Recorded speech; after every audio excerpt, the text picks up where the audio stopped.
Do you know what we take for granted today was once one of the most scary technological development?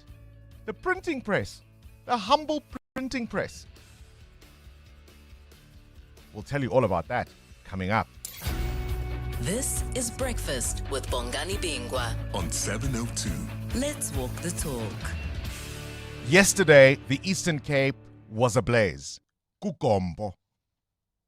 I can't get over that. Kukombo.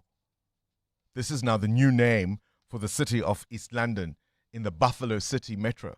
Can you keep up with the differences? It used to be called East London. The metro, the municipality, is officially Buffalo City, but it's now known as Kukombo. So some guy decided and this was on the front pages of newspapers for at least the last week, he was going to be the king of the Nigerians in the Eastern Cape. That's at least how the story was initially framed. If you really want to be kind, you could say that perhaps he decided he was going to be the representative of these foreign nationals in the Eastern Cape. That's the most generous interpretation you can think of. As you might expect, people were incensed. You can't appoint yourself the king of anyone in a country to which you don't belong. I can't go to England and be king of anything. In fact, I couldn't appoint myself as a random example, as king of the gays, for example. They'd be the first to protest, believe me. You know what I'm saying? So of course people were incensed. This was an assault on traditional leadership. This was really taking it too far, because the vast majority of people who are from Nigeria in the Eastern Cape, I would hazard a guess, are probably not even documented, because there's no explanation why we have hundreds and thousands of Nigerians in the Eastern Cape when there's no reason to be fleeing Nigeria. And you certainly can't tell me that all of them who are here because they're doing jobs that require scarce skills that South Africans can't do. So, 1 + 1. But I want to bring a new dimension to this story. I want to suggest, and so I'm saying all of that to say, the fury, the rage, the sense of being insulted, I get it fully. Get it fully.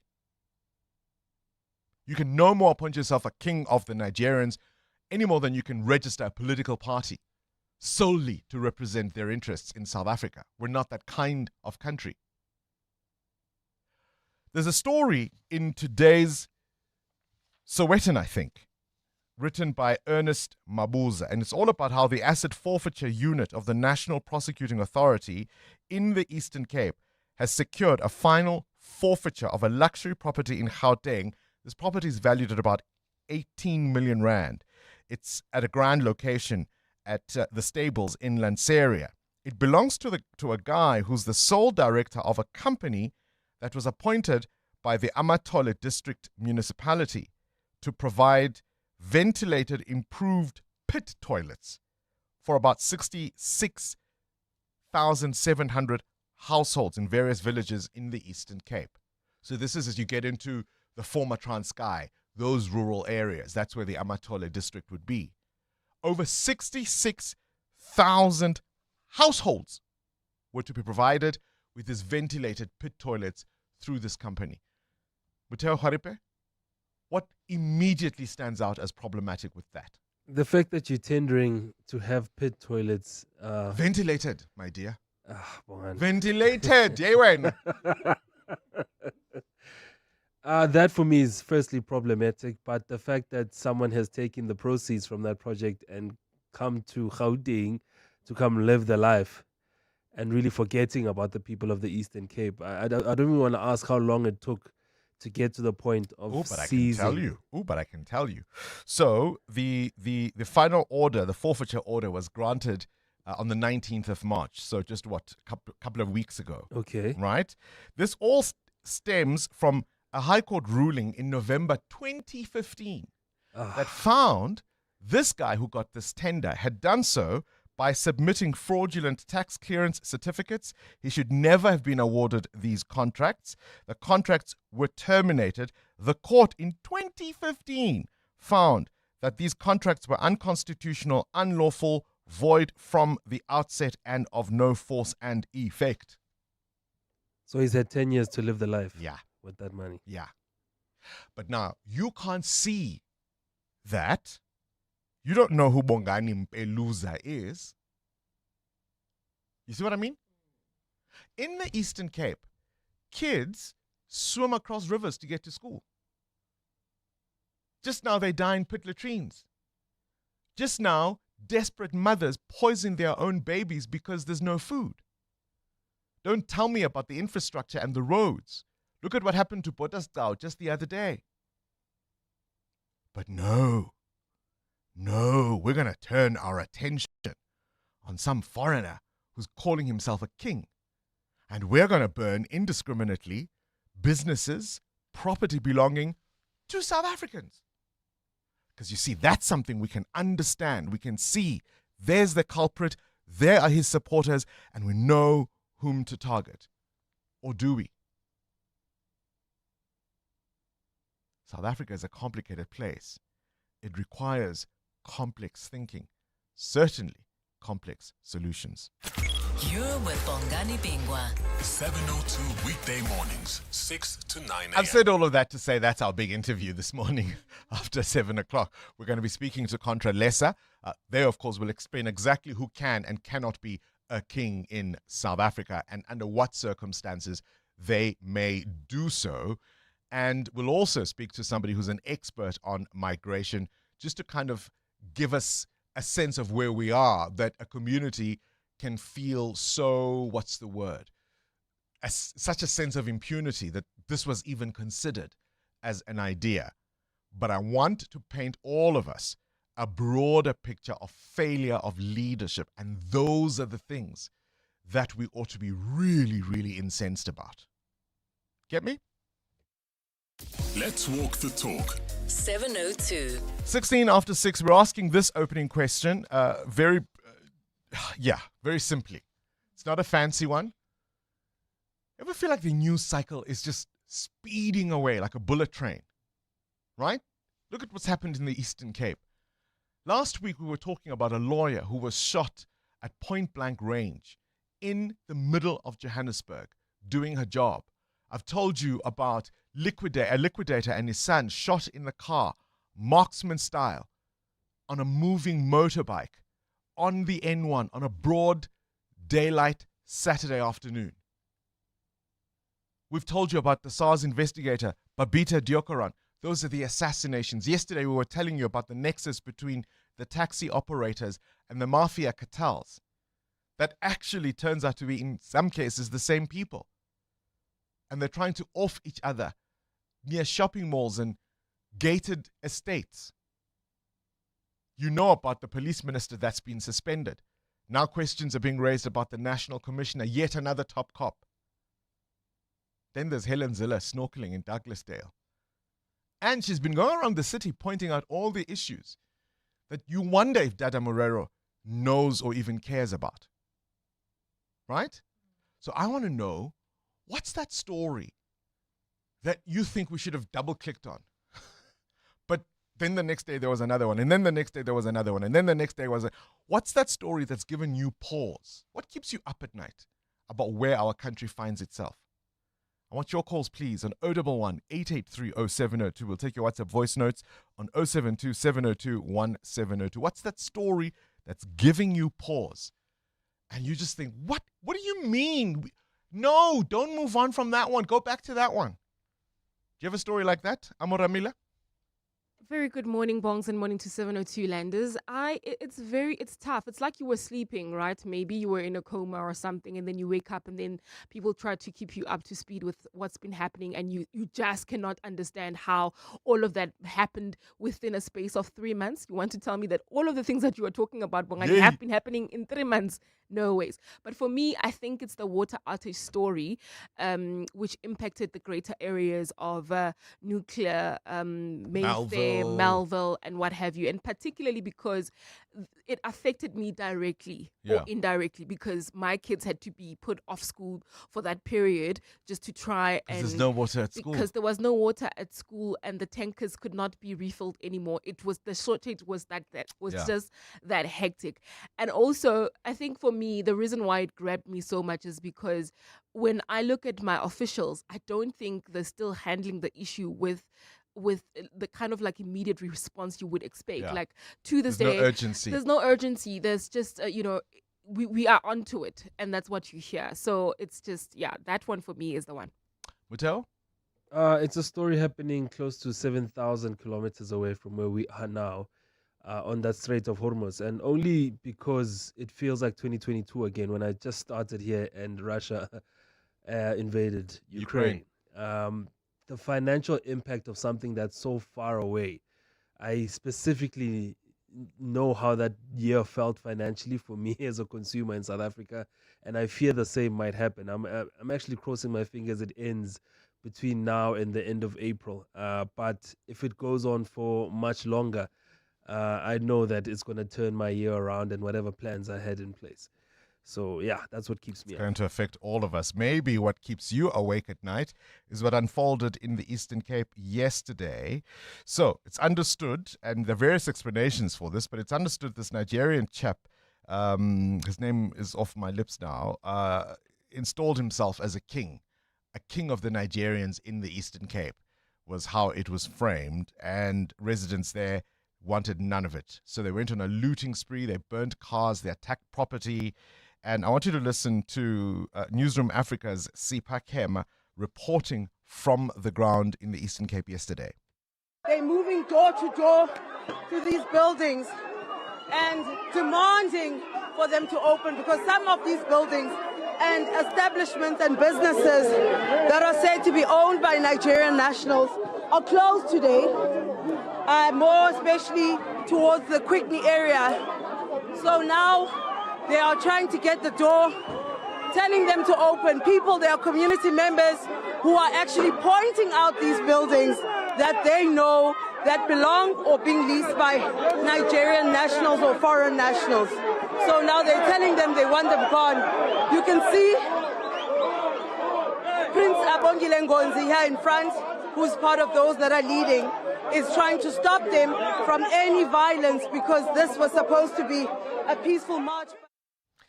It was violence and mayhem in the end in the Eastern Cape. Was the focus, though, necessarily right? What are your thoughts?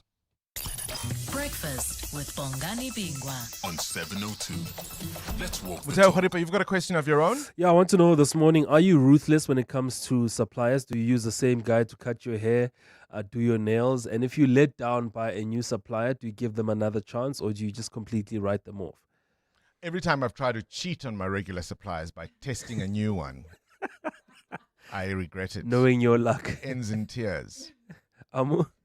I don't mind changing, particularly because of distance and all of that. But if you give me a good service, I'll definitely. And if come it's back. bad service, do you give someone a chance, Oh or do you no, just completely no, say, I walk away. wow, one chance? 702. Weather. Just now she'll be installed as a queen, hey?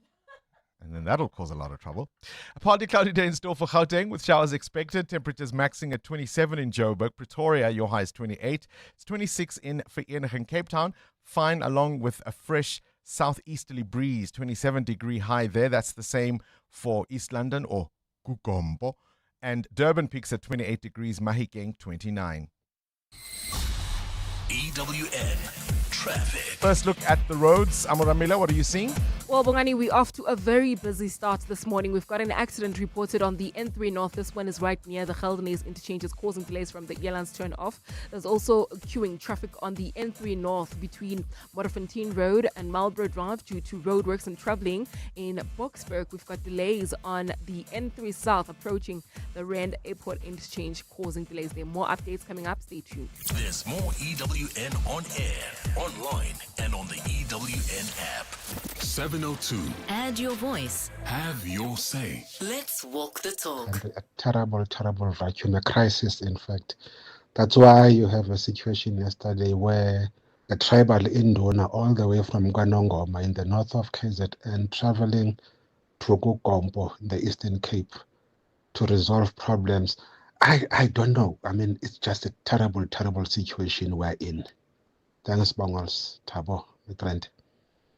Let's talk. What's that story that's given you pause? And what's your reaction to what unfolded in the Eastern Cape just yesterday? As I say, this wasn't something that happened this past weekend. It had already been in the news cycle for at least 2 weeks that this man tried to do this. And of course, as I say, I mean, he couldn't do it any more than I can call myself, I don't know, King of the Beles, for argument's sake. Oh, hang on. There might be an actual King of the Beles. Start your day with Bongani Bingwa on 702. Let's walk the talk. 24 after 6 things you need to know. Today is the last day, or at least from today, MultiChoice's Showmax will no longer accept new subscribers. It's preparing to shut down at the end of next month. That's on the 30th of April. So if you already have Showmax, you've got 30 days or thereabouts, 31 if you count today, to watch whatever you missed. Muteo? I've been trying. What are you trying to catch up with? All the stuff that they had on HBO, all the South African productions that I know will probably disappear if... Won't they put them on DSTV? I hope they do, but I don't know what's going to happen. Well, we've got 30 days until the 30th of April to watch Showmax, and then it's gone forever. On this day, in 1889, Paris unveiled one of its most iconic landmarks, the Eiffel Tower. At over 300 meters, it would go on to hold the title for the world's tallest man-made building for over 4 decades. I've seen the Eiffel Tower. It is just a long piece of steel. I mean, it looks pretty, I think, at a distance in terms of what it, as part of the Parisian landscape. But when you get to it, you're just like, oh, okay. The Brixton Tower is probably prettier. How concerned are you about your child's safety at school, and what measures do you take that make you feel confident and at ease? Efforts to protect children from sexual predators in the schooling system in Gauteng are stalling due to a lack of funding. A drive to ensure that no sex offenders are employed in classrooms has been slow. The Gauteng Department of Education is blaming all of that on the number of outstanding vetting reports, and they're saying it's because of budget constraints. And so, quite simply put, the person holding the chalk in front of your child may be a sexual offender. Oh, listen to this. What's your favorite chocolate bar, and how badly would you want to have it? More than 413 Kit Kat bars have been stolen somewhere in Europe, and it's left the manufacturer Nestle scrambling to track down the missing shipment and warning that Easter shelves could look a little emptier than usual. The stolen cargo, weighing about 12 tons, was part of a chocolate range being transported across the continent. And according to Nestle, the truck left central Italy and was headed towards Poland with planned distribution stops along the way. And somewhere between the departure and the destination, the entire load vanished. And no confirmed location, no recovered truck. Just a trail of chocolate gone cold. If no one was watching KG, what chocolate would you steal? 702. The newspapers. Sviso Zulu, a very good morning to you. I've already touched on a story in the Sowetan this morning. What you got? It's a story out of Australia about an iconic moment in the country's pop culture. It's now been officially preserved in the country's National Archive. So it's basically about a guy called Jack Carlson who was arrested at a restaurant in Brisbane in 1991.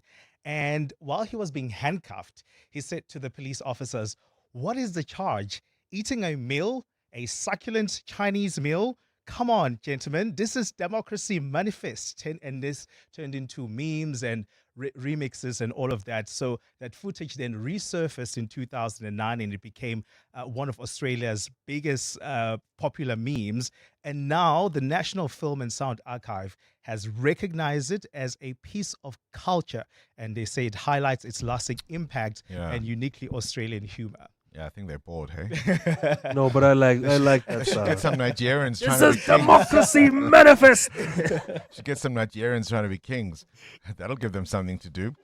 Front page of the Business Day, Treasury's fuel levy power in the crosshairs. This as the EFF seeks a similar ruling as the High Court's on VAT, that it shouldn't be up to the minister but Parliament. Shock at taxi fare hikes on the cards, says the Sowetan, and they've got pictures of that claim, at least following a march following a claim that a Nigerian national made himself a king, Kukombo, in the Eastern Cape. Cut fuel levies now, says the front page of the Citizen. EWN Business. Muteo, you've got a question of your own. Let's get straight into business. Well, asking the question around suppliers, Bongani, because the government has officially blacklisted over 50 companies from doing business with the state as part of its continued plan to crack down on businesses who inflate prices, who waste money and fail to deliver services. Now, the Construction Industry Development Board has blacklisted a further 12 contractors since the start of 2026 for non-performance. According to Business Tech Minister of Public Works and Infrastructure, Dean McPherson, announced that a dozen companies had been added to a blacklist, saying the era of inaction is over. Now, in September, the Public Works Department blacklisted 40 contractors for corruption and non-performance, the first time in 20 years. So, since 2002, only 2 companies had faced such action. So it's a welcome improvement, but you ask yourself, what's taken so long? Now, despite hundreds of recommendations from the Special Investigating Unit, by late 2025, only 18 firms had been formally restricted from doing business with the state, while a further 490 cases were under review. Now, before the recent push, Parliamentary Monitoring Group noted that very few companies were historically blacklisted, with some reports saying only a few were banned in the past 22 years prior to 2024. Only 2 since 2002. It even rhymes. Where are your indicators? Well, the rand trying to gain on the dollar this morning, 17 rand 16 cents, 19 rand 69 against the euro, and at 22 rand 65 cents against the British pound. The local unit, the rand, quite under pressure from the oil price markets as well. Now, the price of gold at $4,562 this morning, while platinum is up 3.5% at $1,886 an ounce. Brent crude going down 4.9% this morning, but still quite elevated at $107 a barrel. More business after 7. Time for the latest eyewitness news, brought to you by Outsurance. SMS out to 45142 now, and you could save on your car insurance. If you don't, you can ask for 500 rand. Swissa Zulu, let's start with education in Gauteng. That's right, Bongani. The department spokesperson, Steve Mabona, is adamant that the province's schools received funding in November to settle municipal bills, including electricity. Some schools in Johannesburg claim to have lost services because of unpaid debt. They say they've inherited accounts from the department that were already in arrears. Mabona has rubbished the claims, and he's urged affected schools to negotiate payment arrangements with municipalities. The department had previously communicated with the SGBs on the decentralization of the payment of municipal accounts and their responsibility to ensure the relevant allocations were accordingly utilized to settle their municipal accounts and pay their monthly electricity consumption. Mabona says schools will receive more funds in May to help meet their operational obligations, including municipal services. The department is currently facilitating a process to allocate for 2026-2027 financial year, make sure that all schools receive their allocations on or before the 15th of May 2026. Action SA in eThekwini has tabled a motion to compel the Metro to act swiftly on issues related to illegal foreigners. The party wants government to implement what it's termed stricter measures on undocumented migrants. It's invited other parties in council to support its motion today, where it's set to be debated in council. Party provincial leader Zwagele Mngwango. Communities across eThekwini municipality have been continuously raising serious concerns about the impact of illegal immigration. And there's a growing perception that eThekwini municipality, government departments and other relevant stakeholders are not acting with the urgency required. Mngwango says recent attempts to challenge the issue have been futile. The civic organizations such as March and Dudula have attempted in many cases to raise these issues through lawful marches, yet responses from those in executive authority have been inadequate. As South Africans are tightening their belts ahead of massive fuel price hikes, taxi commuters in the Western Cape can breathe a sigh of relief. The taxi industry in that province says it will not increase fares to ease the burden on commuters. Cape Amalgamated Taxi Association Secretary Nkululeko Sityebi says the situation will be reviewed if necessary. Before, as a Qatar region, to do that, we need to first consider all the aspects around the price increase. Remember, when we do the price increase, we don't decrease it anymore. So we need to be realistic and reasonable and look at our commuters and consider them. Remember, when the price increase, the salaries doesn't increase. So we always work around those factors. And Australia is investigating Facebook, TikTok and YouTube for possible breaches of the country's under-16 social media ban. Government is accusing the big tech companies of failing to obey the world-leading laws. Australia in December banned under-16s from a raft of the world's most popular social media sites, citing the need to protect young minds from predatory algorithms filled with sex and violence. 3 months since the landmark laws came into effect, Australia's online safety watchdog has found a substantial proportion of Australian children are still scrolling banned platforms. They say a growing body of research suggests too much time online is taking a toll on teenagers' well-beings. A partly cloudy day in store for Gauteng, with showers expected today. The temperatures are at lows of 13 and 14 degrees, peaking at highs between 27 and 28. And in the traffic, we've got a major accident seen on the N3 North right near the Geldenhuys interchange. Delays from the Reading interchange. There's also queuing traffic along the N3 South approaching the Rand Airport interchange due to another accident seen. So traveling around the Germiston Alberton areas could be problematic this morning. The top story this hour, Gauteng Education Department is adamant that schools have received funding in November to settle their municipal bills. With OutSurance, I'm saving a whole 729 Rand. Another satisfied OutSurance client saving more money every month. 32-year-old Perushka saves 729 Rand a month on her 2020 Haval H2. And after 3 claim-free years, she gets an out bonus. Yes, I'm ready for that out bonus. How much money could OutSurance save you? Get a quote now. SMS out to 45142. That's out to 45142. Licensed insurer in FSP. TCs and information online. Part of the 702 family. Hi, my name is Jonathan Lekalakala, Station Pomola. I love 702 because 702 always keep us updated. Everything that happens around the world is the first one to let us know what is going on. Welcome to our 702 family. Let's walk the talk. Corporates That Care promotes and encourages corporate leaders and all citizens to walk the talk for a better South Africa. Catch Corporates That Care this Wednesday at 10 to 9 featuring PRASA. Their CEO, Hishan Emiran, will be in conversation with me, Bongani Bingwa. We do this on Wednesdays to highlight efforts of companies and brands dedicated to building our country. Corporates That Care is a Prime Media Cares initiative with 702 and Prime Media Outdoor. 702, let's walk the talk and together make a difference. Hi, this is Anlia Itzebet, Hollywood Bets brand ambassador. A reminder that you can still shoot for the stars while playing responsibly. If you or someone you know needs help, call the South African Responsible Gambling toll-free counselling line on 0800 006 008 or WhatsApp help to 076 675 0710. Hollywood Sportsbook is a licensed betting operator. Hollywood Bet supports responsible gambling. No persons under the age of 18 years are permitted to gamble. Winners know when to stop. Gauteng is currently experiencing high water consumption. To avoid water interruptions, residents are urged to use water sparingly to allow equitable supply. Act now. Save water. Every drop counts. This message is brought to you by the Department of Water and Sanitation, Rand Water, Gauteng Provincial Government, City of Johannesburg, City of Tshwane, and City of Ekurhuleni. Coming up in the next hour, What's the Question? Brought to you by OutSurance. 3,000 Rand in cash is up for grabs. Send us an answer based on anything that piqued your interest during the show, and for that you'll win $1,000. Simply WhatsApp us your name and the answer to 072 702 1702. Then later, someone else asks a question to win 2,000 Rand. Remember, you always stand a better chance of being selected to give us the answer if you've SMS'd out to OutSurance and got yourself that quote.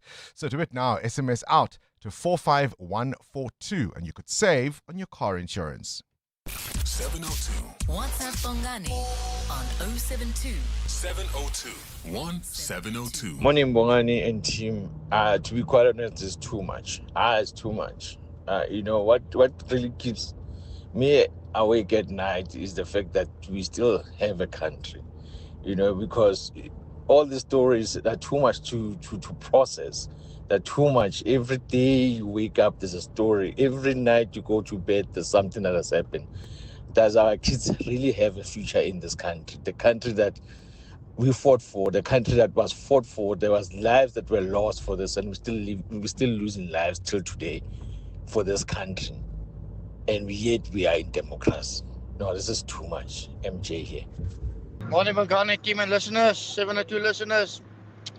I think what gives me sleepless nights is when I'm going to be the next victim, when I'm going to get mugged, when they're going to break into my house, when I'm going to be in an accident, because our government doesn't take the necessary steps to keep South Africans safe. Just look what happened now in the Eastern Cape. I think this is the government to blame for not keeping South African citizens safe and the infrastructure. Have a lovely Tuesday, Kempton Park. Bongani, this is what irritates me so much. All this money that was wasted. I would even vote for the ANC as a white Afrikaans male if they could just get it done. Let's say you use that example of the bridges in Eastern Cape where the children have to swim across the rivers. Even if the bridge costs 100 million and they pay 200 million, but just get it done. That is the thing. Just do it so that things can get done in this country. That's all I'm thinking from Rustenburg. Yeah, and isn't that the problem of the ANC? Getting things done. Just doing the very simple basics. There was an old joke that used to be shared in the political circles by commentators and analysts of a Kenyan minister visiting his Indian counterpart in India and finds this man living in an impressive mansion with servants and staff and asks, "Oh my gosh, how did you get this house on a minister's salary?" And the Indian minister points to a structure down the road and says, "See that bridge over there?" And the Kenyan minister goes, "Ah." And on the return visit, the Indian minister finds the Kenyan minister living in even more palatial and lavish conditions and says, "My gosh, in Kenya, how did you afford this house and lifestyle?" And the Kenyan minister says, "See that bridge over there?" And the Indian minister looks, "Where?" And the Kenyan minister says, "Ah." EWN Sport. Coming up on 702, we'll look at the breakthrough idea and the thinking that comes from unconventional thinking, how one idea reshaped the world to deliver better outcomes. This is Black Sheep Thinking, powered by Camisa Asset Management. Invest differently. Camisa Asset Management is a licensed FSP. Cindy Paluta, of course, the point of that joke, as you well know, there was no bridge. At least in India, there was a crummy little one. Here, there was no bridge. I've been asking the question about the story that's given you pause. I'm struggling with this Kit Kat story. You don't buy it, do you? No. So for those that missed it, 12 tons of Kit Kat apparently stolen. I don't believe that has been stolen. I haven't seen any footage of it yet. I must still look properly because it's kind of like 12 tons. That's a lot of tonnage. 400,000 Kit Kat chocolates stolen. So I think, yes, it could be a genuine story, but it could also be a marketing scam. Oh, no, man. Oh, ye of little faith. Okay. I'd steal a Kit Kat. Okay, one. 12 tons. Yes, no, true. Right. I don't know if I would handle 400,000 chocolates from Kit Kat. Let's talk Bafana. Yes, Bafana coach Hugo Broos has told his players to keep the intensity high. They're taking on Panama in a friendly tonight.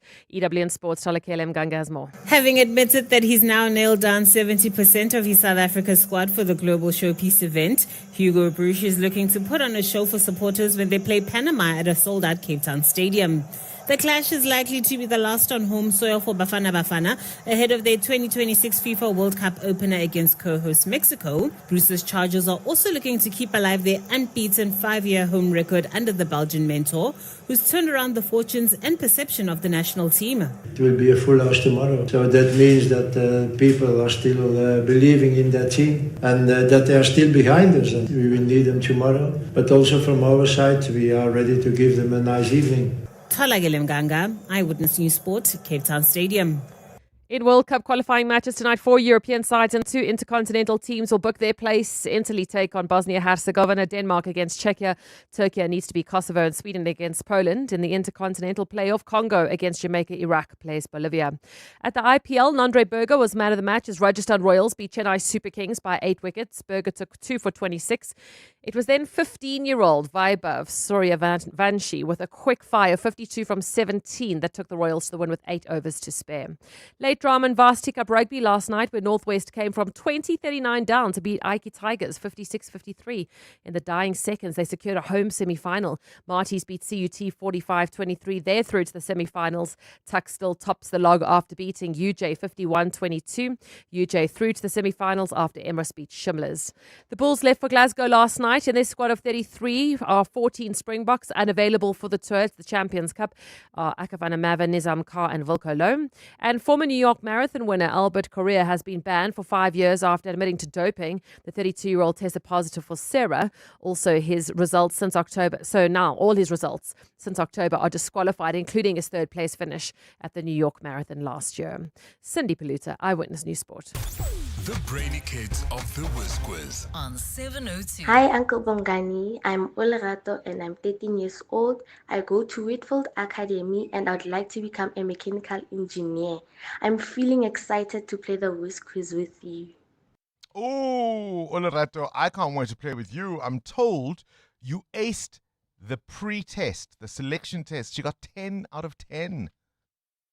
702. Coming up at 7:15, the big interview. EWN It's 6:45 and this EWN traffic is brought to you by Outsurance. SMS out to 45142 now and you could save on your car insurance. If you don't, ask them for 500 Rand. There's a crash on the N3. That's correct, Bongani. It's right near the Geldenhuys interchange. It's causing delays as you come out of the N12 exit Reading interchange. While traveling on the N3 south towards Boksburg and Wadeville, we've got another accident scene right near the Rand Airport interchange. It's also causing heavy traffic volume, so please try to avoid this route if you can. If you are traveling in Bedfordview on the N12 and the R24 West, queuing traffic between Edenville Road and the Gilulies interchange. There's also peak time delays reported on the M1 North between Boysons Road and Car Street. More updates coming up. Stay tuned. There's more EWN on air, online, and on the EWN app. You know that feeling when you discover an awesome new series to binge?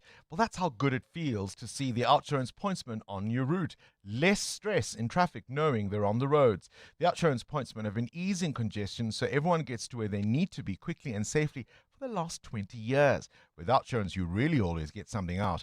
In proud partnership with 702, Outsurance is a licensed insurer and FSP. Hi, this is Teko Modise, Hollywood Bet's brand ambassador.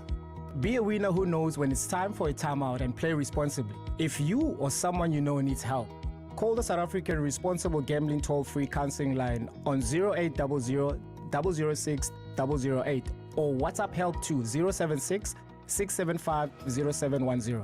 Hollywood Sportsbook is a licensed betting operator. Hollywood Bet supports responsible gambling. No person under the age of 18 years are permitted to gamble. Winners know when to stop. To live wealthier, you need to be able to grow your assets. At Standard Bank Private, you get a team of internationally acclaimed financial experts to advise you on local and global investment strategies. Plus, being with a leader in home loans, you can start expanding your property portfolio. So, come live wealthier with Africa's best private bank. Apply online at standardbank.co.za. Standard Bank is an authorized FSP and registered credit provider. T's and C's apply. Gauteng is currently experiencing high water consumption. To avoid water interruptions, residents are urged to use water sparingly to allow equitable supply. Act now, save water every drop counts. This message is brought to you by the Department of Water and Sanitation, Rand Water, Gauteng Provincial Government, City of Johannesburg, City of Tshwane, and City of Ekurhuleni. When you're running a small business, you need someone who speaks your language, who understands when you talk innovation, growth, scaling. Someone like MTN Business and 702. The 702 MTN Small Business Awards, from the townships to the suburbs and everywhere in between. We want to talk about you and your business. Go to primemediaplus.com to enter your business or nominate one you know. Because once we start talking about where you are now, you'll be well on your way to reaching your next. The 702 MTN Small Business Awards. Let's talk shop. T's, C's, and more on primemediaplus.com. Join us. Let's walk the talk. This is 702. Morning, Bongani. This is Leon here from Tembisa. This thing of foreigners installing themselves kings or chiefs in South Africa does not start today. I remember, I think it's 2009, when Mozambicans in the Mapulianeng or Bushbuckridge area claimed kingship as well on a land that's it's a kingdom of Mapuliana people. So this doesn't start today. It has been there. It's a banana republic. You know, everyone come here, do as they please. So, yeah, thank you. Good morning, Bongani. Good morning, and your team. Bongani, no fights, my friend. This morning, no fights at all. No fights. But I think as the late 702 presenter who used to say, I can walk and chew a gum at the same time. I think we should give South Africans a break, my God. We should give them a break. We have to do something. People had to go and do a march and demonstrate in Eastern Cape. And that's not a mistake. If anything else is happening elsewhere, that needs also attention. Please, this one was also important as ever. Please, I'm not fighting. Eden from Marshalltown. I'm not fighting either. Walking and chewing at the same time. All I'm saying, if I were to install myself today as, I'm trying to find the most ludicrous example, right? If I were to install myself today as, I don't know, the king of 702, the king of the gays, you'd roll your eyes. You would roll your eyes and think he's gone too far. He's gone mad. And I do understand, by the way, why people would feel incensed. I do. Some Nigerian guy, some foreign national comes here, says he's the king of mostly undocumented people who are here illegally. Of course that's a provocation. But surely, if you think of, the point of it is we focus on these guys and they're in some sense a distraction from the failures that are much, much more consequential. I mean, I just told you today about the asset forfeiture unit seizing the property of a tenderpreneur who won a tender illegally, was found to have been in an invalid contract in 2015. They're only seizing his property now. He was meant to provide over 70,000 or nearly 70,000 ventilated toilets. Think of the consequences of that failure and the monies that were lost. Yes, it offends us that this Nigerian chap did what he did. But our kids are not going to drown in pit latrines because of it. You see what I'm saying? Our kids are not going to be swept away by rivers because of it. But when our focus is on this, the people we should really be angry at get away with it. Who is the whizziest of them all? It's the Whiz Quiz on 702. Olerato wants to be a mechanical engineer when she grows up, when she gets a little bit older. Olerato, I hear you aced the test round, hey? Yes, I did. Okay, let's see if you can get 10 out of 10 this morning. Good luck to you, hey? Thank you. Anyone you want to say hello to? No one comes to mind. Oh, okay. I'd like to greet my English teacher. Your English teacher, this is at Whitfield Academy, yeah? Yes. Okay, it's Mr. or Mrs. who? Miss Cecil. Okay, well, good luck to you. I'm pretty sure your English teacher is listening. KG, start the clock. What is the process by which plants convert sunlight to energy? Photosynthesis. Correct. What is 14 times 3?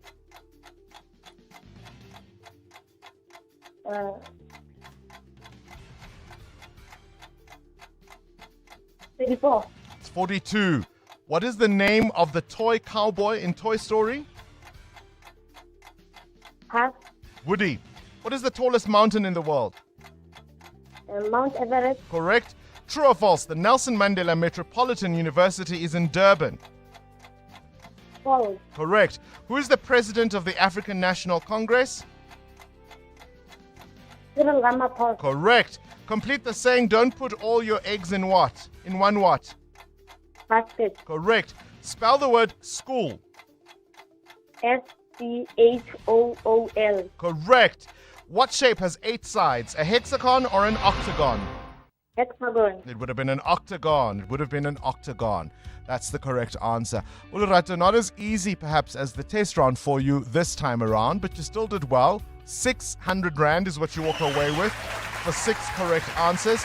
That is a credible score. Well done. You rate 10 to 13. We play the Whiz Quiz every weekday morning for a chance for you to win up to 10,000 Rand.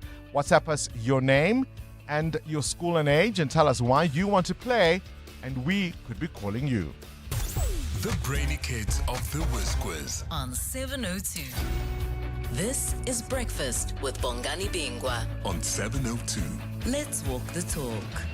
It's a Tuesday and yet another installment of our series on black sheep thinking. It's powered by Camisa Asset Management. Invest differently. Better for investors for over 20 years. Camisa Asset Management is a licensed FSP. It's really all about breakthrough ideas and how often they look wrong at first. They challenge long-held assumptions and force us to step away from the consensus, the status quo. They test popular thinking and conviction. But over time, they reshape the world and deliver better outcomes. And that's really what the power of black sheep thinking is all about. And that's exactly what powers Camisa Asset Management, thinking ahead unconventionally and moving away from the herd. And so today, we bring you the story of a technology you use so frequently you probably don't even think about it. And yet, of course, before the year 1440, books were rare. They were slow to copy, and only the wealthiest of the elites had access to them. And what that meant was knowledge could only move as fast as those who could write books could do it. And yet, it all changed with the unveiling of the printing press. I want you to listen to this report by History Hub on how the printing press, invented by Johannes Gutenberg around 1440, transformed the way people shared information and changed the world. The printing press revolutionized the world in the 1440s. Here's why it changed everything. Invented by Johannes Gutenberg in Germany, the printing press made it possible to mass-produce books, replacing painstaking hand copying. The first major work printed, the Gutenberg Bible. It brought knowledge and religion to people like never before. The press also empowered everyday people by making books affordable, spreading literacy, and challenging the control of information held by elites. This invention fueled the Renaissance, Reformation, and scientific revolution, spreading ideas across Europe and shaping modern society. Part of why we decided to tell you the story of the printing press was a recent interview in The Hidden Story Behind the Printing Press. This was released earlier this month in 2026.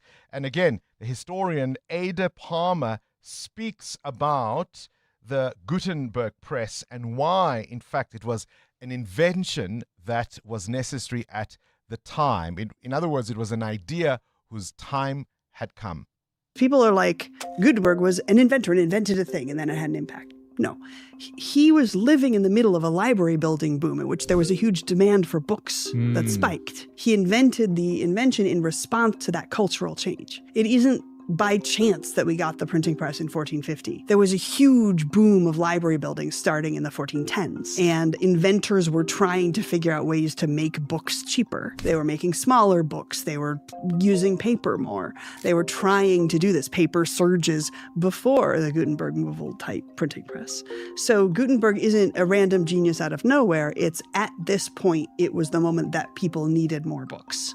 We were gonna get the invention. But nonetheless, he was the one who combined movable ink and chemistry and presses used for wine and changed all of that for printing. So sometimes progress begins with the courage and conviction to see things differently. Sometimes it's black sheep thinking when everybody else is thinking differently. Tune in next Tuesday for more of the story of unconventional thinking powered by Camisa Asset Management on 702. 702. Coming up, the big interview. The big interview this morning focusing on the Eastern Cape.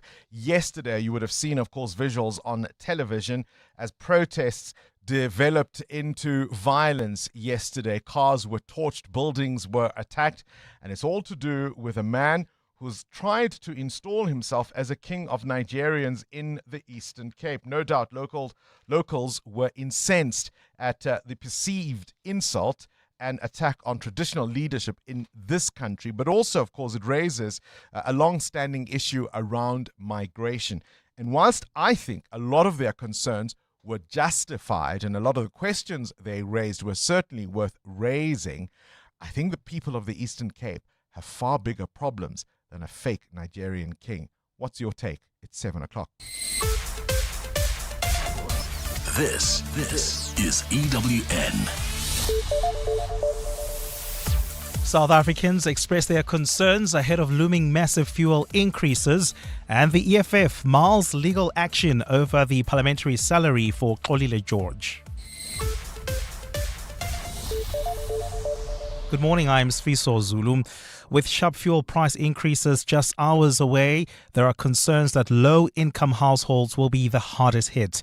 The ongoing war involving the US, Israel and Iran has triggered global oil price shocks.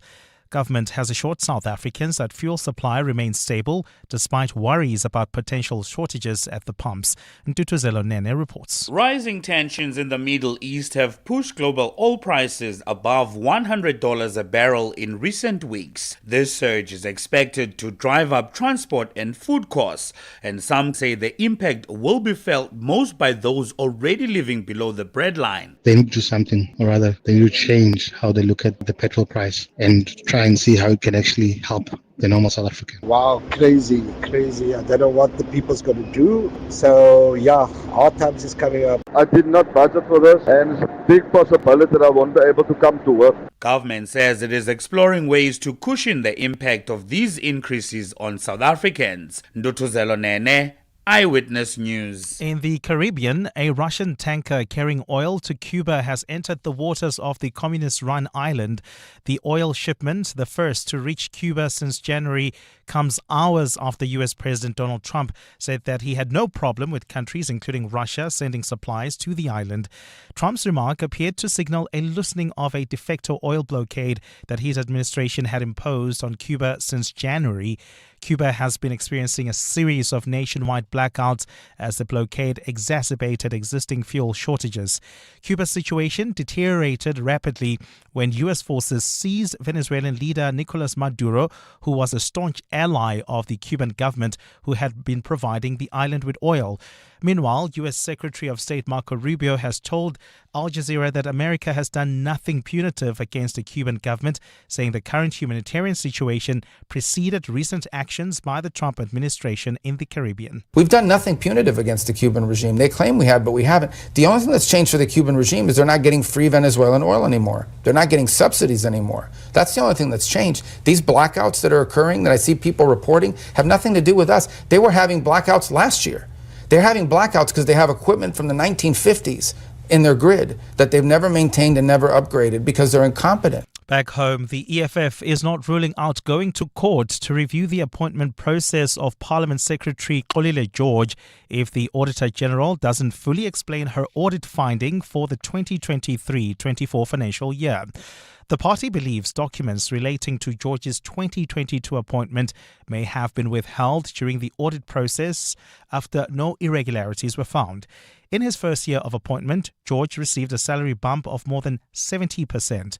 The Joint Committee on the Financial Management of Parliament says it's satisfied with the process and the audit findings, but the EFF remains unconvinced. Lindsay Dentlinger has more. The EFF is battling with the Auditor General over the protracted salary saga, saying no independent audit was carried out to verify Parliament's process to appoint Xolile George at a salary almost double what was earmarked. The party's Ompile Mautwe says the party does not mean to undermine the AG's office by questioning her audit finding, but that it needs more clarity to determine whether to seek a judicial review. This thing is corruption. This thing, there's a irregularity here. So people must not take it personal that we are attacking an individual. But acting co-chairperson of the Parliamentary Committee, Cameron Dugmore, says the EFF is clutching at straws. He says the majority of the committee is satisfied with the documentation it received and now views the matter as closed. There's a specific report on the process of appointment of the Secretary to Parliament, which specifically looked at all the issues. The Auditor General's office is yet to respond to a request for comment. Lindsay Dentlinger, Eyewitness News. And traditional leaders in the Eastern Cape claim that foreign nationals are taking over local communities as hundreds of violent protesters set property on fire in Kukompo over the coronation of a Nigerian king. Yesterday's protest, led by traditional leaders, political parties and civil society, was against the so-called coronation of an Igbo king.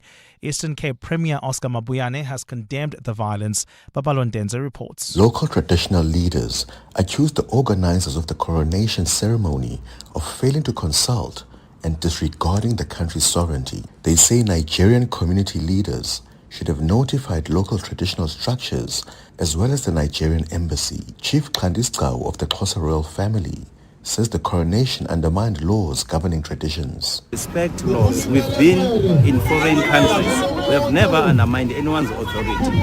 This event held by this nation really undermines our authority. And this is a takeover in the manner in which we see it. Premier Oscar Mabuyane spokesperson Sonabom Bananga said he condemned protesters who looted shops and damaged property.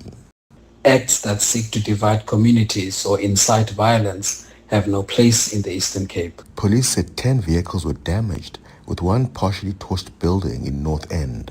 No arrests have been made. Babalo Ndenze, Eyewitness News, Kukompo. Gold is trading at $4,567.91 an ounce. The rand is at 17.18 to the dollar, 22.67 to the pound, 19.70 to the euro. Brent crude oil is at $113.08 a barrel. And in the traffic, we've got heavy delays on the N3 South. This is just as you approach Modderfontein Road. There's also queuing traffic reported on the N1 South between the Brakfontein Interchange and Olifantsfontein Road. And in your sport, Bafana captain Ronwen Williams confident Lyle Foster will shine in tonight's friendly with Panama. The last 6 places at the World Cup will be finalised tonight. And in the IPL, a 15-year-old blasts the Rajasthan Royals to an 8-wicket win. A partly cloudy day in store for Gauteng with showers expected. Johannesburg starting at 14 degrees, peaking at 27. Pretoria 17 and 28. Vereeniging 13 and 26 degrees. The top story in EWN this hour. With sharp fuel price increases just hours away, there are concerns that low-income households will be the hardest hit. EWN, in touch, in tune, and independent. For the latest, visit ewn.co.za or download the EWN app. This is Breakfast with Bongani Bingwa on 702. Let's walk the talk. 7 minutes after 7 o'clock, you're listening to 702 Breakfast. My name indeed is Bongani Bingwa. We're asking you a very simple question this morning, and you can send your responses to 072 702 1702. Feels to me that the news cycle is racing on like a runaway train. And of course, we call it a runaway train because it doesn't stop at the normal stations it is supposed to offload goods or passengers and take on new ones until the final destination. It just keeps going until it crashes. I mean, that's what it feels like, right? So many news stories, and I've touched on a few already.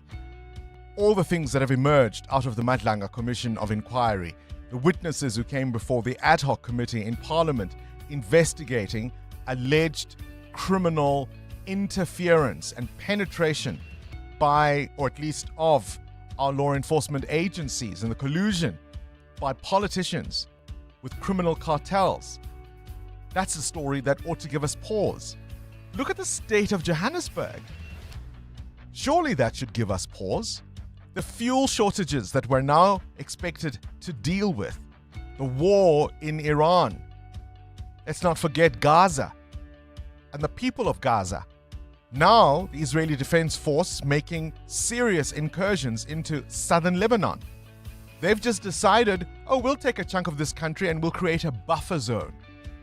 And nobody bats an eyelid. Trump and Venezuela, Nicolas Maduro. What story has given you pause this year? Where's that stop the train should have stopped at? That story we all should have double-clicked on, but have simply moved on from. This is Breakfast with Bongani Bingwa on 702. Let's walk the talk. Yesterday, of course, we saw protests in the Eastern Cape. This is all to do with this Nigerian national who has installed himself as a supposed king of Nigerians in the Eastern Cape. His name is Solomon Ogbonna Eziko. Solomon Ogbonna Eziko. And the official title of what he's doing is he's calling himself the Igwe Ndigbo na East London. Right? The Igwe Dingbo of East London. Eh? Oh, hail King Solomon. Doesn't seem like the wisest guy there ever was. Not quite like his biblical namesake. KG, have you heard of an Igwe Ndigbo? This one is na East London. Ordinarily, this is the kind of story that would make or would have made many South Africans roll their eyes.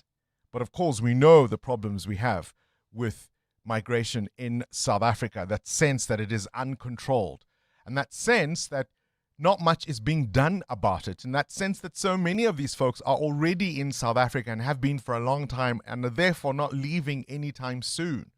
So, of course, to a lot of people in the Eastern Cape in particular, this felt like rubbing salt into the wound. I saw even an Induna coming all the way from KZN being interviewed on television last night, and he was incensed that this has happened. And I think rightly so. Of course, people should be angry about all of this. Sovereignty means something, and anybody who thinks they can rule over any part of the country, particularly as a king coming from outside, is certain to provoke people's emotions. Yet, that notwithstanding, we have serious service delivery problems that affect South Africans every day. And I wonder, when are we going to take to the streets to march about that? You're with Bongani Bingwa. 702 weekday mornings, 6 to 9 a.m. What you need to know at this hour: Spain has banned U.S. military aircraft involved in the Iran war from using its airspace and military bases. They're expanding an earlier restriction that applied to just 2 American installations. The move, of course, has escalated strained relations with Washington after the U.S. President Donald Trump threatened earlier this month to cut off all trade with Spain over its refusal to allow bases for the Iranian operations. We'll get more details from Adam Gilchrist in The World View. I want you to listen, though, from a BBC correspondent, Joe Inwood, explaining what many fear is about to unfold in Iran, as the Americans are believed to be thinking of seizing Karg Island, which of course is in the Persian Gulf. And the idea is that if they were to do so, that could cripple Iran's oil exports and weaken the regime. But they're also saying it would be a complex and dangerous operation. So there's a lot of talk at the moment about the Americans maybe landing ground forces somewhere in Iran. And there's two things that are generally discussed. One is the idea of special forces raids along the coast. But the one that is getting people really concerned is the idea they might try and land on one of the islands that Iran holds. The one people talk about is a place called Karg Island. Now that's in the north of the Persian Gulf, and it's where there's a huge Iranian oil gas facility. If the Americans were to do this, Donald Trump has said it would be very easy. I don't think many people agree with him on that. It would involve forces either coming in by parachute, on boat, or maybe by helicopter, and trying to take this island in the face of what would be undoubtedly stiff Iranian resistance. There are hundreds of thousands of Iranian forces, some of them very well trained. We don't know how many are there, but they will have forces. So even if the Americans do take this, what do they do next? Now they're suggesting it would put pressure on the Iranian regime, but there is another alternative, that the Iranians can attack the island back. It would be within range of artillery, of drones, of short-range missiles. And there could be a situation where American forces have landed on what's a relatively small island and suddenly come under sustained fire. Now, if you imagine if they took heavy casualties, there's going to be huge public outcry in the US, and who knows how President Trump would react. Indeed. And that, of course, as the price of oil and the price of everything is about to go up. So the latest from the Eastern Cape is that police have confirmed no arrests following those violent protests in Kukompo, which is, of course, the new name now for East London. Demonstrators opposing the supposed coronation of this Nigerian national saw what was meant to be a peaceful march descend into chaos. More than 10 vehicles torched and properties attacked. South African motorists, as I say, brace yourself for a fuel price like no other.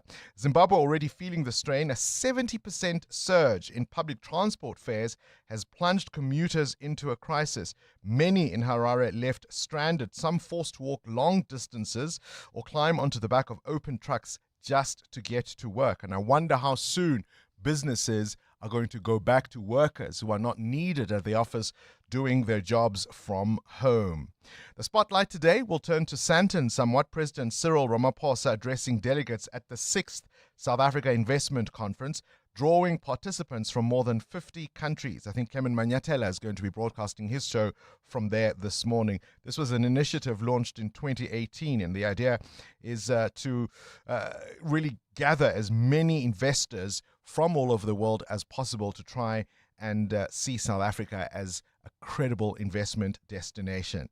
And my gosh, she's the voice of her generation, is she not? Singer-songwriter Thandiswa Nyameka Mazwai turns all of 50 today. She was born on this day in 1976. She's the voice behind so many famous tracks. Zabalaza, Latlumlenze, Dilinde, Ingoma, just to name a few. 702. Up next. The Big Interview.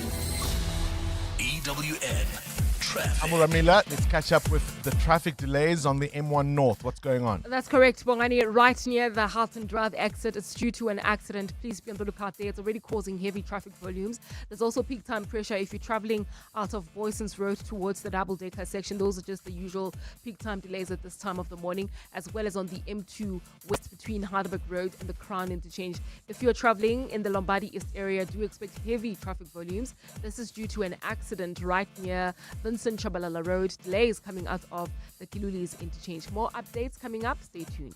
There's more EWN on air, online, and on the EWN app. 702. The Big Interview with Bongani Bingwa.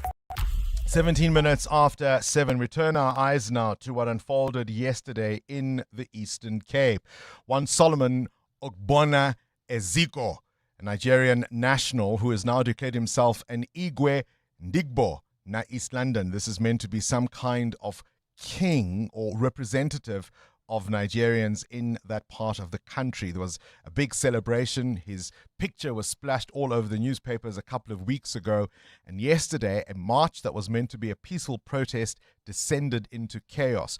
property was attacked, vehicles torched, and of course there have been concerns about any possible injuries. No arrests so far, but it does raise the question around how all of these things are meant to work. We've invited Professor Lauren Lando, who's an expert in migration and development from Wits University, joining us now on the line. Pleasure to have you on the show, and thank you for your time, Prof. It's a pleasure to be with you. We've invited another Prof, Professor Somadoda Fikeni, who is, of course, a traditional leadership and heritage expert who also joins us, and we're going to have both of you talking to us at the same time. Always a pleasure to have you, Prof Fikeni, on our show. Thank you very much for inviting me, and also greetings to the fellow panelists. I appreciate your agreement to come speak to us, because we'd invited a representative of Contralesa whom we're not able to get a hold of this morning. So I appreciate you stepping in at such short notice. Let me start with you, Prof Fikeni. Solomon Ogbonna Eziko, he wants to be the Igwe Ndigbo na East London. This is, of course, a tradition from Nigeria, and some of those who understand or agree with what he was trying to do say this is all a storm in a teacup. He simply wanted to be the representative of his countrymen in that part of East London. Is it as simple as that? It's not simple at all. Remember that kingdoms do cover certain areas. If then, without consulting the other kingdom and say these are our traditions, and this is what we want to do, and this is what it means and what it does not mean, it will immediately create tension. It's no different from saying, we are now having sufficient numbers. We want to create a state within a state, if I were to sort of simplify it in that way. And it is for that reason that when you are in another jurisdiction or in another country, you would have to consult with the traditional leadership of the area, with the legal people, to say, if we wanted to do A, B, C, D, E, how would we go about doing it? It's one thing to have an association where you say it's an association to help each other, but traditional leadership is understood differently in many places. Well, also, I mean, there's the simple issue of sovereignty, right?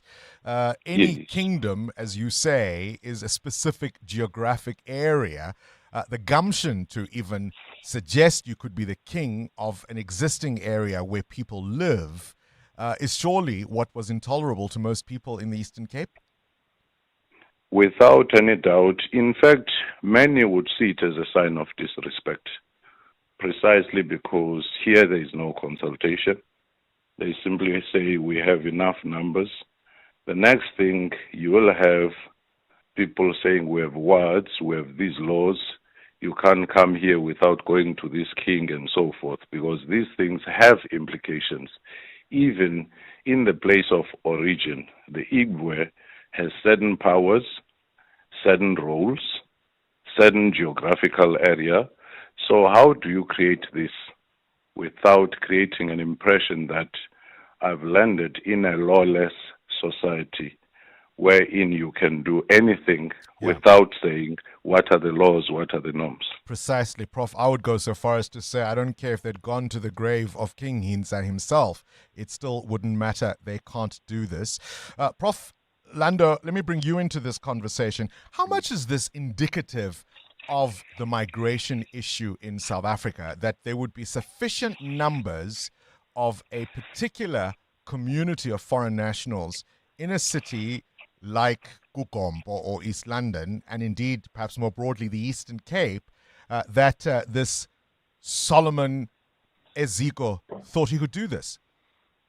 Well, I think there's a few things to keep in mind here. One is that these Igwe characters are not necessarily territorial, right? They represent leaders, and even in Nigeria, you can be a leader of an economic sector or a community without making a claim to the place. But I would agree that it was disrespectful and only is going to provoke things.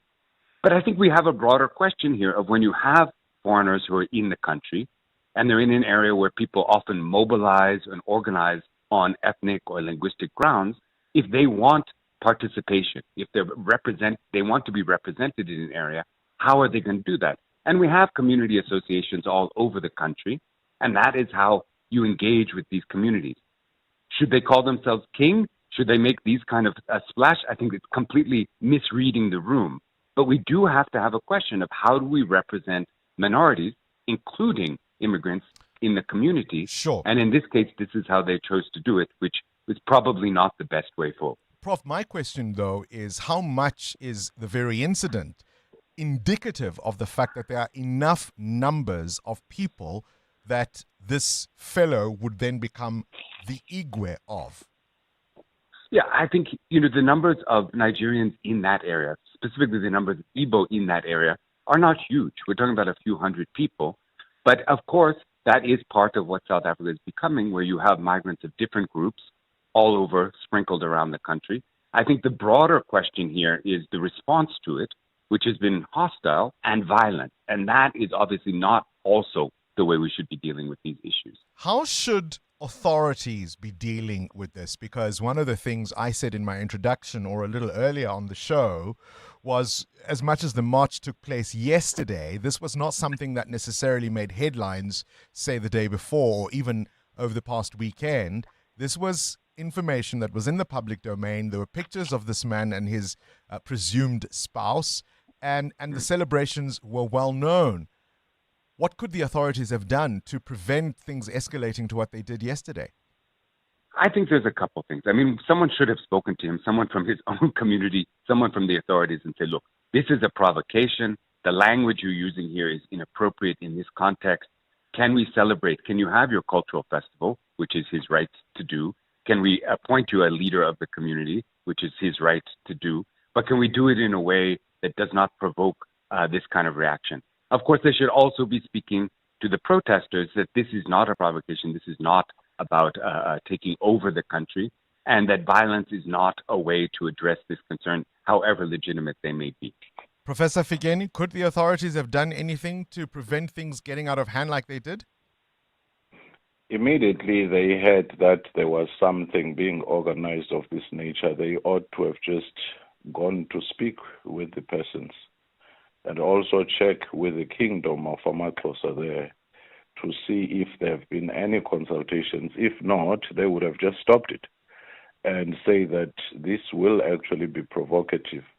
There are many associations of Nigerians, of Ethiopians, of Somalis, and so forth. No one has ever said you do not have such associations. But to say you have a king, it's no different from saying I'm going to Rome, where the Pope is, to set up a mosque in the courtyard there. The same reaction. The same thing as saying I'm going to a university without any norms of the university. I want to set up another institution inside it. It is a signal of lawlessness. Unfortunately, authorities, not only on this matter, on corruption, on many other things reported, sometimes take time, take years, and we often react like a nail. We dodge the hammer when we've already been hit. So in that context, then, I made the argument that as much as I understand the provocation and the emotions that many people would have felt around this particular issue, what you're alluding to there, Prof. Fikeni, the general failures of services, of delivery to the people of the Eastern Cape, and I can give you any number of examples. Children who have to wade through rivers because the bridges have fallen apart, mud schools still being an issue, kids dying in pit latrines, desperate mothers poisoning their children because of a lack of food. And in all of those failures, the authorities, I want to argue, get away with it in inverted commas when the focus is on something like this. Notwithstanding the legitimate emotions over it, I want to posit that the people of the Eastern Cape have bigger problems. Your take, Professor Fikeni? There is absolutely no doubt that they face bigger problems and these things could be a detraction. However, it is a bigger perception of lawlessness. You remember when the Somalis in Gqeberha fought with the taxis and they simply put up a flag of their country, brandished automatic rifles and even some military-grade rifles. Have you ever heard of any pursuit of that since then? So people have a sense that law in many ways, including the one of service delivery, has collapsed. But I want to end by saying, when we talk of violence, I can't think of the most violent thing than not providing services to the people, or having the level of inequality that we have, or allowing lawlessness where sometimes some of the police become part of the criminal syndicates. That's the most violent thing any citizens or residents of any country can ever feel. Professor Lando, I'll give you the last word on this. I want to argue the people of the Eastern Cape, this issue notwithstanding, have far bigger problems. I can't agree more, and I think the professor has put it brilliantly, that these are a distraction. We can say that the king, the Igwe, has violated certain norms, but the attention should not be on him. We need to turn it back to the failures of delivery and the failures that don't allow people to live in dignity. Appreciate you both. Professor Lauren Landau, expert on migration and development from Wits University and Oxford, and traditional leadership and heritage expert, Professor Somadoda Figeni. Because ultimately, of course, if you wrap it all up around general failures, whether it's the maintenance of law and order and service delivery, all of it circles back to that. Even the gumption to do this. EWN Business. All right, Mateo Kharipa, let's talk business news now. An uptake in civil construction contracts. That's slowing down a bit. Yeah, Bongani, FNB and the Bureau for Economic Research Civil Confidence Index went down to 43 points in the first quarter. This was from 52 in the fourth quarter of 2025. Now, the current reading means that more than 55% of respondents were dissatisfied with prevailing business conditions. Our respondents say factors weighing on sentiment include delayed payments from clients, a lack of tenders, and a lack of investment in the energy grid in the country. Sentiment weakened despite relatively supportive trends in activity, profitability, and order books when compared with the longer averages. But a report says that the softer sentiment reading aligns with a weaker construction activity in the country, really speaking to economic activity. We're all watching the price of oil. It's retreating slightly, but it's still high. Yeah, oil prices reverse course to drop in early Asia trading this morning as traders assess President Donald Trump's statements on ending the war in Iran. According to Wall Street Journal, Trump told his aides that he was willing to end U.S. operations against Iran, even if the Strait of Hormuz remained shut, saying forcing Tehran to reopen the oil choke point would extend the conflict. Now, the surging oil prices has forced many countries to take action to buffer the impact on consumers. South Korea is the latest to propose over $17 billion in additional budget to ease energy costs as the Iran war wages on. Now, fuel prices are expected to go up higher in the South African pumps, and it's still not clear by how much this will happen, and a lot of people really are starting to panic in terms of buying. Your indicators? The rand at 17 rand 17 cents against the US dollar, 19 rand 68 against the euro, and at 22 rand 65 cents against the British pound.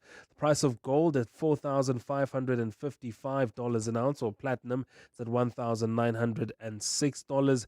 Brent crude at $112 a barrel. That's your business for now. There'll be more after 8. Time now for latest eyewitness news, brought to you by Outsurance. SMS out to 45142 and you could save on your car insurance. If you don't, ask them for 500 Rand. Fisa Zulu, good morning again. Thanks, Bongani. Good morning. March leader Jacinta Ngobesa Zuma says violence and looting in Kukompo was triggered by the police's failure to address community frustrations. She says a protester and community member reported a stabbing during demonstrations against the coronation of a Nigerian king allegedly involving a foreign national. Ngobese Zuma says it was at that point when protesters started running and approaching foreign-owned shops within the vicinity to try find the alleged perpetrator. At least 10 cars were set on fire and a building was partially torched during the chaos. Ngobese Zuma says the march quickly escalated and became violent because there was no action from law enforcement. And then Pagal Mtagati took the mic and told everyone that there's a member who had been stabbed. And then they tried to alert the police, and the police didn't seem like they were acting. So people got frustrated with that, and then they started going to look for the person who had actually stabbed this particular person. And then I believe that is when the tension started rising. National Police Commissioner Fani Masemola says the SAPS is under intense pressure and scrutiny. Recent developments at the Madlanga Commission and Parliament's Ad Hoc Committee have exposed serious allegations of corruption within the service. Masemola is himself facing a legal challenge linked to a controversial SAPS tender awarded to alleged crime kingpin Vusmuzi Kat Matlala. He was speaking in Bloemfontein yesterday, where he announced Thabang Lesia as the Free State's new police commissioner.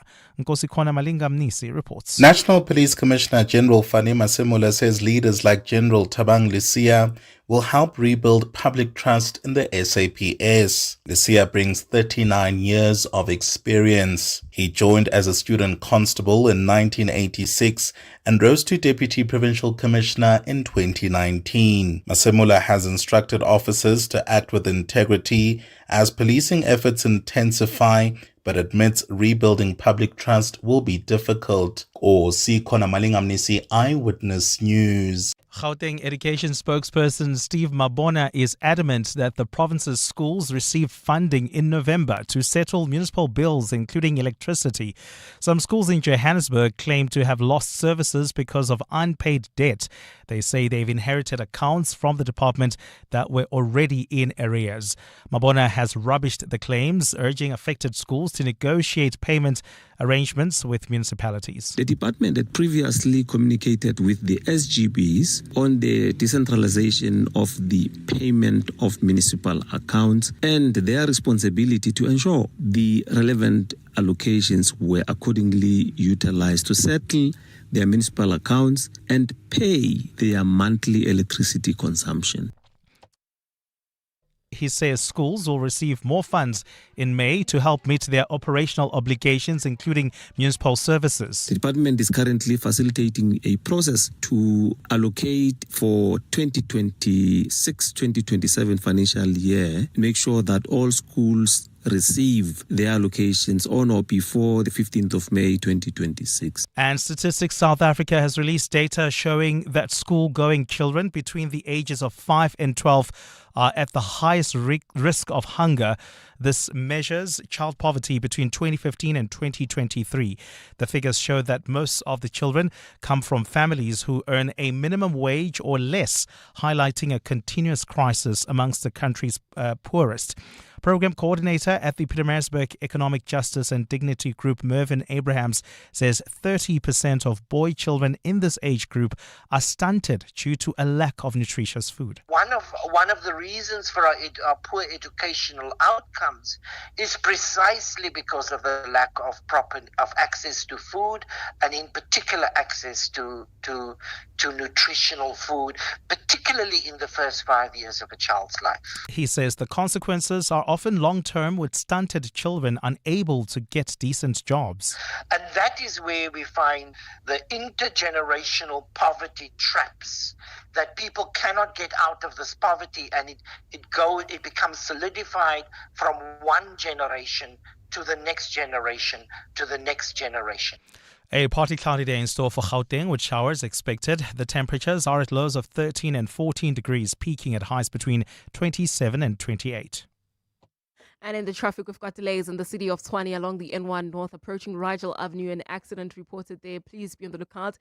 If you're traveling on several routes within the Monument Park area, do expect delays on Nelson Mandela Drive approaching Elephant Road. There's also queuing traffic reported on Trichard Road, also approaching Nelson Mandela Drive. So please be on the lookout within those areas. The top story this hour. March leader Jacinta Ngobese Zuma says protest violence and looting in Kukompo was triggered by the police's failure to address community frustrations. Don't blow your paycheck on high car insurance premiums when you could be saving with Outsurance. So how much does 35-year-old Zanai save? A whopping 1,180 Rand. That's an incredible 1,180 Rand monthly saving on Zanai's 2017 Mercedes-Benz GLA. Get a quote now and see how much Outsurance could save you. SMS out to 45142. That's out to 45142. With Outsurance, I'm saving a whole 729 Rand. 729 Rand is a sweet saving on 32-year-old Parushka's 2020 Haval H2. And after 3 claim-free years, you get an out bonus. Yes, I'm ready for that out bonus. You also get benefits like 24/7 roadside assistance and loads more. Get a quote now and see how much money Outsurance could save you. SMS out to 45142. That's out to 45142. Licensed insurer in FSP. TCs and information online. Limits apply. Illegal water connections have serious consequences for the city's water supply. When pipelines are tampered with, it damages infrastructure, reduces system pressure, and can leave entire communities without water. Johannesburg Water continues to remove illegal connections and strengthen monitoring across the network to protect supply. Residents are encouraged to report illegal connections or suspicious activity to the City of Johannesburg on 0800 002 587. Protect our water infrastructure. Protect our water supply. Brought to you by Johannesburg Water, a water and sanitation utility that cares. Every Easter, alcohol accelerates harms for families in South Africa. Our roads become deadly. Alcohol fuels violence and destroys our communities. This Easter, let's reduce the harms caused by alcohol. Increase excise tax above inflation. Excise tax is protection. For more information, follow the true cost of alcohol. Let's hear from Al, owner of Johnson's Cable, why it pays to switch to Outsurance Business Insurance. I thought it was going to be difficult to switch to Outsurance Business Insurance. Switching was so quick and easy. I'm happy with the premium that I'm paying now. For electrical, tradesman services, and all other businesses, get a quote today and see why it pays to switch to Outsurance Business Insurance. Visit outsurance.co.za or call 08600 60000 today. Licensed insurer and FSP. TCs and information online. Small business owners speak a language of their own, and it's a language MTN Business and 702 understand very well. And that's why we're celebrating SMEs who walk that entrepreneurial walk and talk in the 702 MTN Small Business Awards. From the township to the suburbs and everywhere in between, small businesses are proving big things can grow from bold ideas. Now, if that sounds like your business or one you know, go to primemediaplus.com to enter or to nominate them. Because once we start talking about your business, who knows how much further it could go. The 702 MTN Small Business Awards. Let's talk shop. T's and C's apply. 702. WhatsApp Bongani on 072 702 1702. Good morning, Bongani and team. Thank you for bringing in the professors to explain the Igwe situation in the Eastern Cape. But I must say, this is the last straw.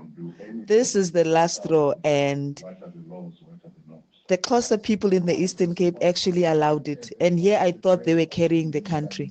I thought the Xhosa nation were the superior logic. Like, honestly, how does this happen? How does this happen? No, serious question. How on earth does this happen? Good morning, Bongani. Thank you for having the learned people to explain to us. But for us normal people, it's the same as when you tell someone not to smoke in your home and they come. The disregard, the disrespect. Who does that?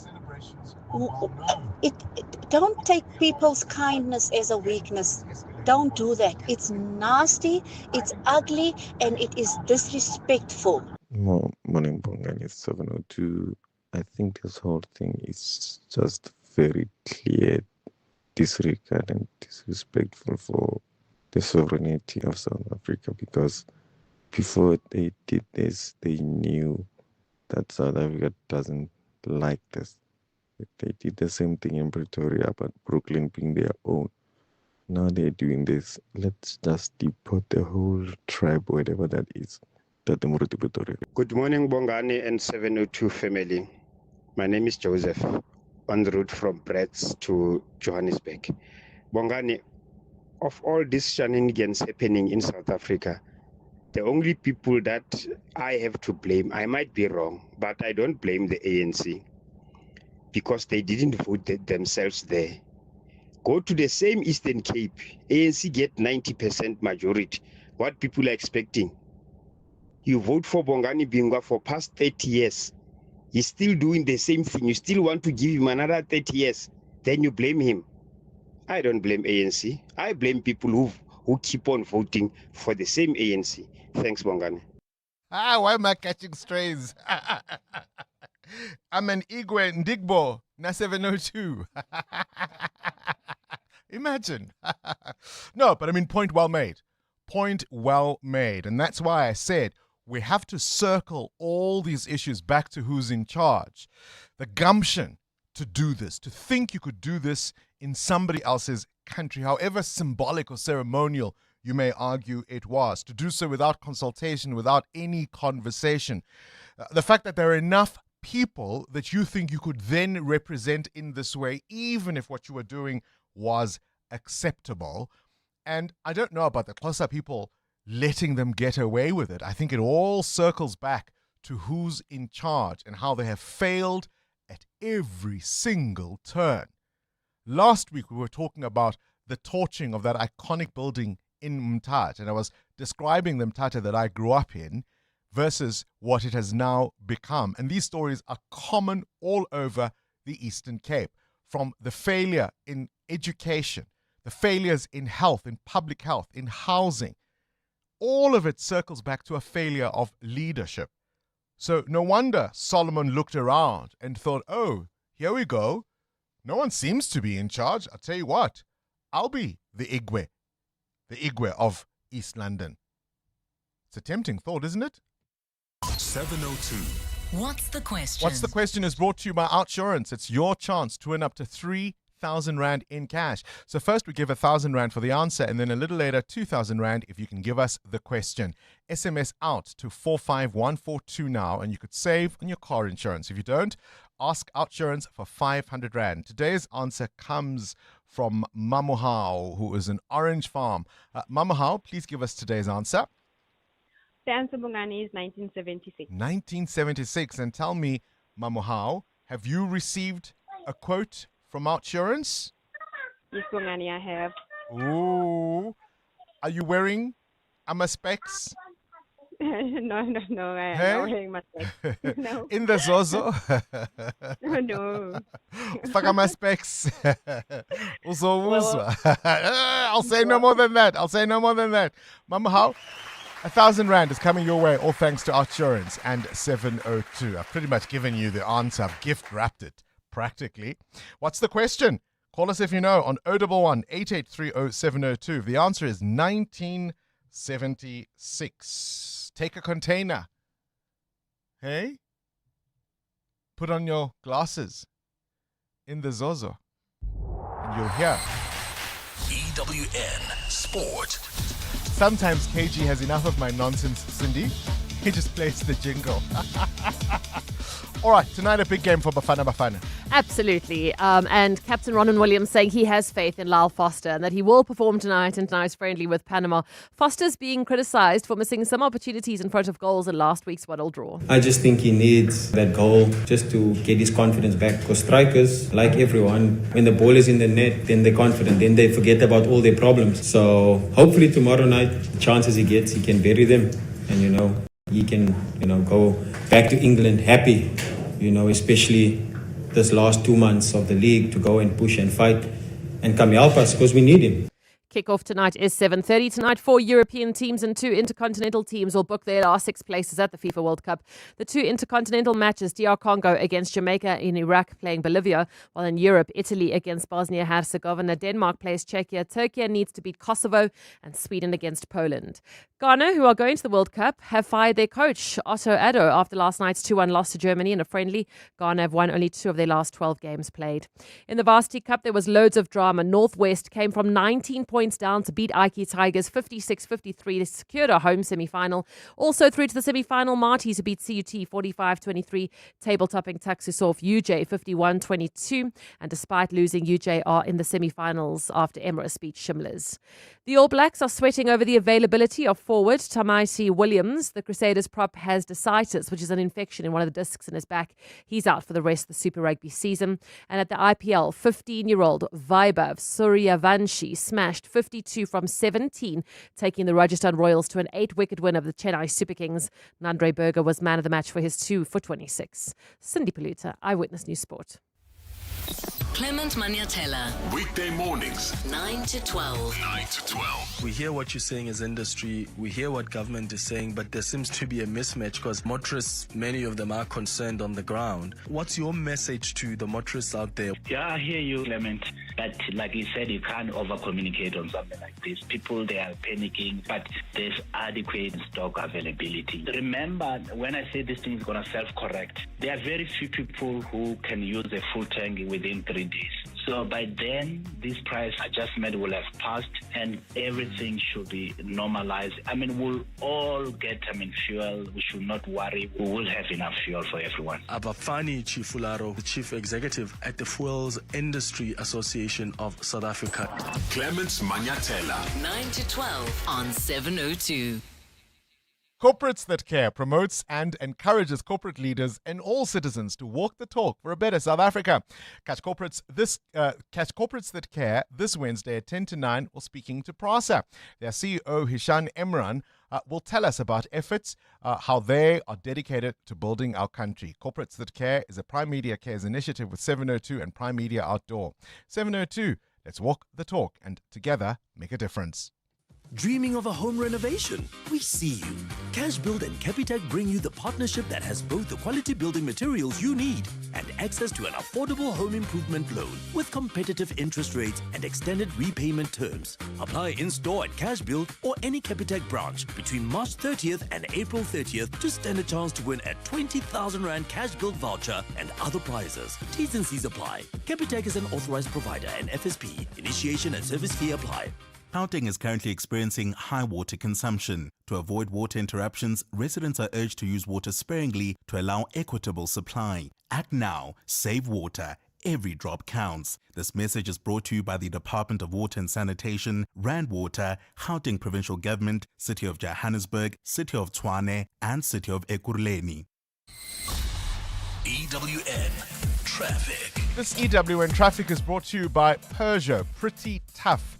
Delays in the capital, Amo. That's correct, Bongani. An accident reported on the N1 North approaching Rigel Avenue. Delays from the Flying Saucer turn off. If you were traveling in Monument Park, we've got more traffic volumes for you. This is along Nelson Mandela Drive approaching Elephant Road. In fact, it's in and out of Elephant Road, while in Fountains Valley queuing traffic along Euphues Road. This is towards the N14 exit. There's also queuing traffic along the N14 East approaching the Brakfontein interchange. That's due to peak time delays there. If you are traveling in Houghton, we've got delays on the M1 North approaching the Killarney Bends. That's due to an earlier accident. Please be on the lookout there. More updates coming up. Stay tuned. There's more EWN on air, online, and on the EWN app. When your business needs strength, reliability, and serious capability, look no further than the Peugeot Professional Pickup range. Built tough for South African conditions, Peugeot pickups are engineered for fleets, professionals, and the agricultural heroes who keep the country moving. So from load capacity to fuel-efficient performance, these pickups work as hard as you do. So from building, delivering, or farming, Peugeot has a model that's ready for the job. Visit your nearest Peugeot dealership today and power your business with the confidence of Peugeot Professional. Landtrek, it's pretty, but tough. 702. What's the question? For 2,000 Rand in cash, all thanks to Outsurance. Please tell me what's the question. If the answer is 1976. Pemets, you're in Benoni. What's the question? Good morning, Bella. Good the morning, question is, the question is, what year was Candy Somerville born? What's the middle name? Nyameka. Making sure you've got all your bases covered. Pemets, what a fantastic artist. The voice of a generation. you have a favorite album by Tandiswa? Sorry? Do you have a favorite album by Tandiswa? It's It'll come to you, hey? it'll come to me. Yeah, you're too But- distracted by the thought of 2,000 Rand in cash coming your way. All thanks to Outsurance and 702. Aye, it's coming your way on permit. The money. Hey, aye, aye.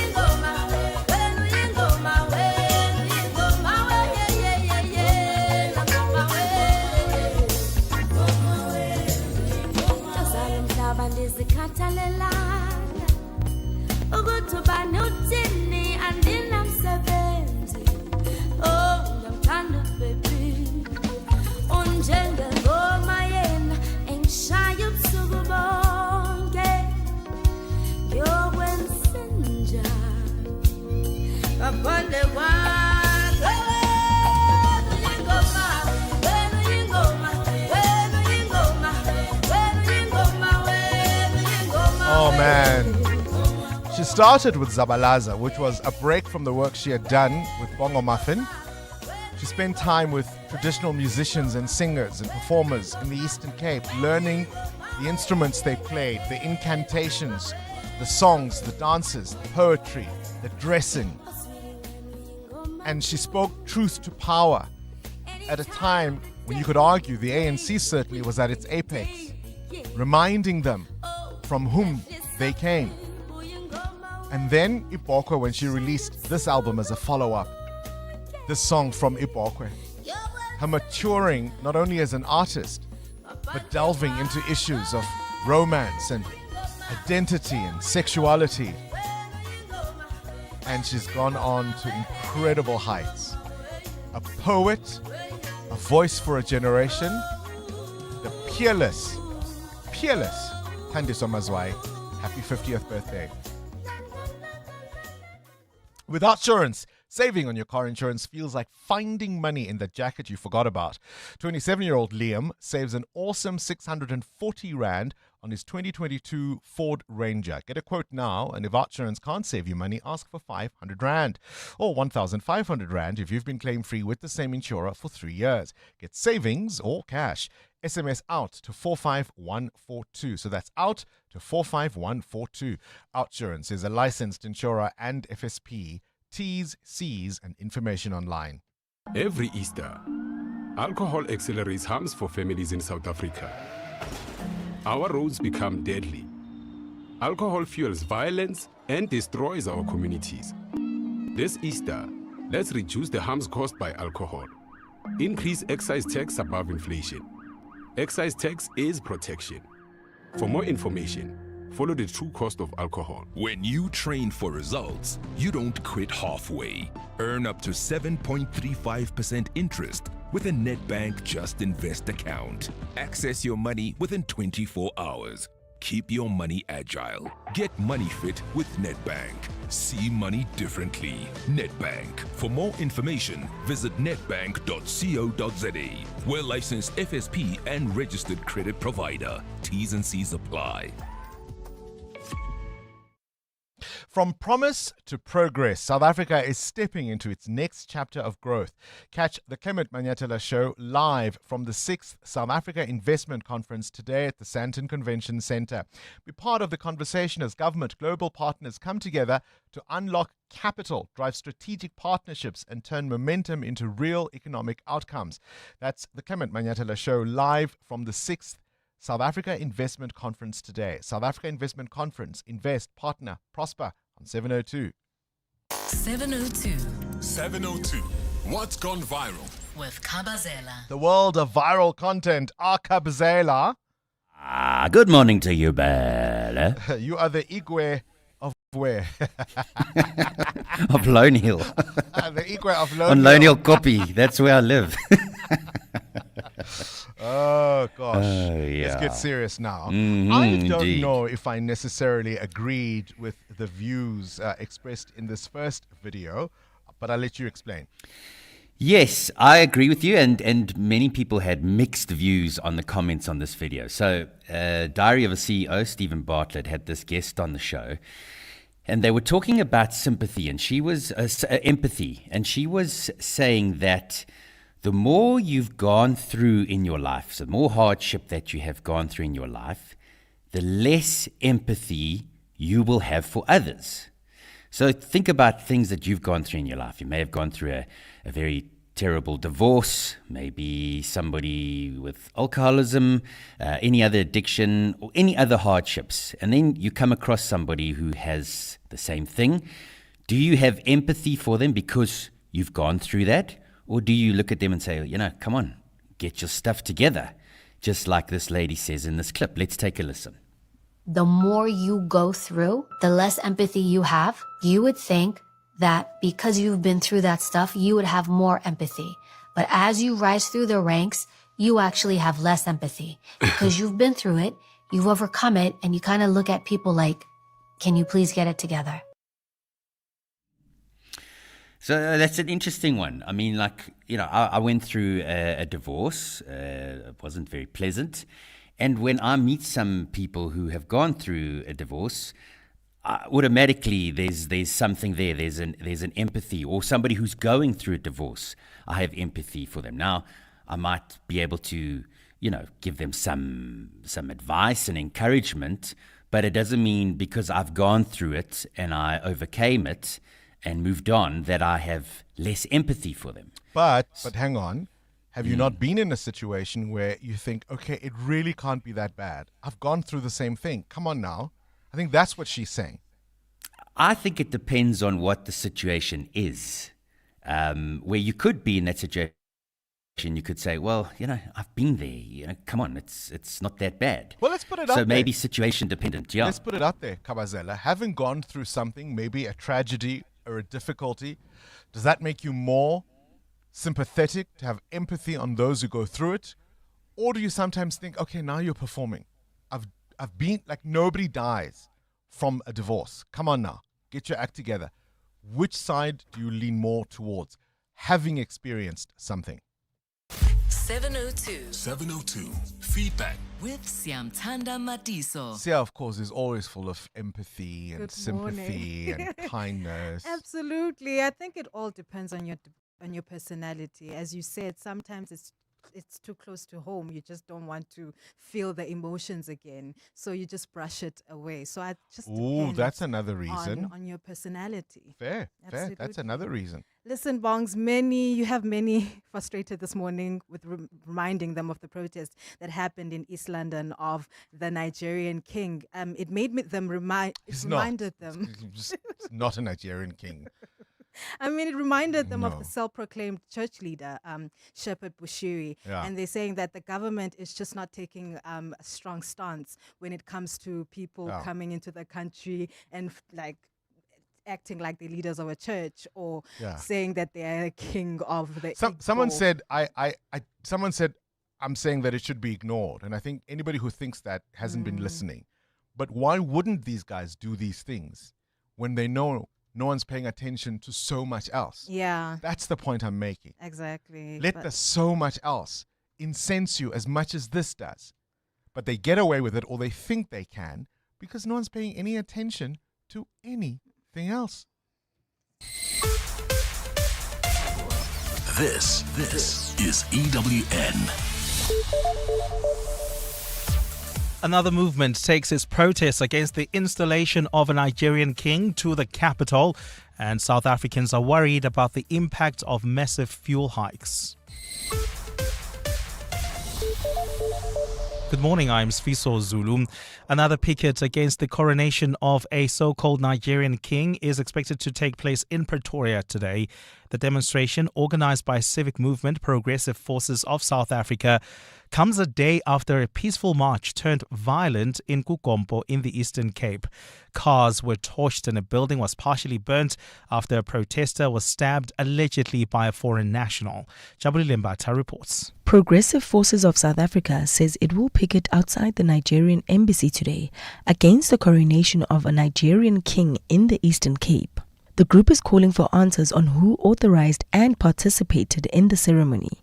There's also calls for government to provide clear directives on what actions will be taken against those responsible for the occasion. Progressive Forces of South Africa's Gugunkosi. We are just demanding clarity. We want to know who organized and participated in the so-called installation of an Igbo king in East London. What is their legal status in this country, and under what authority such actions are being carried out within our borders. Nkosi says other civic organizations in support of the picket will join in. And at this stage, we do not feel we are satisfied by the actions taken by the government. There hasn't been enough transparency or urgency in addressing these concerns. South Africans deserve clarity, and until that happens, then we have to now continue and force our way to get that clarity. But we'll be doing this through peaceful civic action. Jabulile Mbata, Eyewitness News. With sharp fuel price increases just hours away, there are concerns that low-income households will be the hardest hit. The ongoing war involving the US, Israel and Iran has triggered global oil price shocks. Government has assured South Africans that fuel supply remains stable despite worries about potential shortages at the pumps. Ntutu Salonene reports. Rising tensions in the Middle East have pushed global oil prices above $100 a barrel in recent weeks. This surge is expected to drive up transport and food costs, and some say the impact will be felt most by those already living below the breadline. They need to do something, or rather, they need to change how they look at the petrol price and try and see how it can actually help the normal South African. Wow, crazy. I don't know what the people's going to do. So, yeah, hard times is coming up. I did not budget for this, and it's a big possibility that I won't be able to come to work. Government says it is exploring ways to cushion the impact of these increases on South Africans. Ndutuzelo Nene, Eyewitness News. The EFF is not ruling out going to court to review the appointment process of Parliament Secretary Xolile George if the Auditor General doesn't fully explain her audit finding for the 2023-24 financial year. The party believes documents relating to George's 2022 appointment may have been withheld during the audit process after no irregularities were found. In his first year of appointment, George received a salary bump of more than 70%. The Joint Committee of the Financial Management of Parliament says it's satisfied with the process and the audit findings, but the EFF remains unconvinced. Lindsay Dentlinker has more. The EFF is battling with the Auditor General over the protracted salary saga, saying no independent audit was carried out to verify Parliament's process to appoint Xolile George at a salary almost double what was earmarked. The party's Ompile Mautwe says the party does not mean to undermine the AG's office by questioning her audit finding, but that it needs more clarity to determine whether to seek a judicial review. This thing is corruption. This thing, there's a irregularity here. So people must not take it personal that we are attacking an individual. But acting co-chairperson of the Parliamentary Committee, Cameron Dugmore, says the EFF is clutching at straws. He says the majority of the committee is satisfied with the documentation it received and now views the matter as closed. There's a specific report on the process of appointment of the Secretary to Parliament, which specifically looked at all the issues. The Auditor General's office is yet to respond to a request for comment. Lindsay Dentlinger, Eyewitness News, Parliament. And 4 Israeli soldiers have been killed during fighting in southern Lebanon. Israeli forces have been fighting with armed wing of Hezbollah after the group joined the war that was started by the US and Israel when they attacked Iran at the end of last month. The United Nations interim force in Lebanon says 2 of its personnel were killed yesterday in a blast in the country's south after another peacekeeper was killed a day earlier. 2 other blue helmets were injured in the explosion. The United Nations' Stefan Dujarric was asked if the UNIFIL workers were caught in the crossfire or directly targeted. All of these things will come out in investigations, but what is clear is that the position of UN facilities is more than well known to the parties, and we also do deconfliction when we're moving our convoys around. Gold's trading at $4,567.68 an ounce. The rand is at 17.12 to the dollar, 22.61 to the pound, 19.63 to the euro. Brent crude oil is at $113.17 a barrel. And in the traffic, we've got heavy delays on the N3 North between the Elands Interchange and Marlborough Drive. This is due to multiple accident scenes along this route, as well as roadworks taking place right near Modderfontein Road. So if you're traveling along this route, please be on the lookout and maybe try to use alternative routes like the R21 North. And in your sport, Bafana captain Ronwen Williams confident Lyle Foster will shine in tonight's friendly with Panama. The last 6 places at the World Cup will be finalised tonight. And in the IPL, a 15-year-old blasts the Rajasthan Royals to an 8-wicket win. A partly cloudy day in store for Gauteng with showers expected. The temperatures will peak at highs between 27 and 28 degrees. The top story in EWN this hour. Another picket against the coronation of a so-called Nigerian king is expected to take place in Pretoria today. EWN, in touch, in tune, and independent. For the latest, visit ewn.co.za or download the EWN app. This is Breakfast with Bongani Bingwa On 702. Let's walk the talk.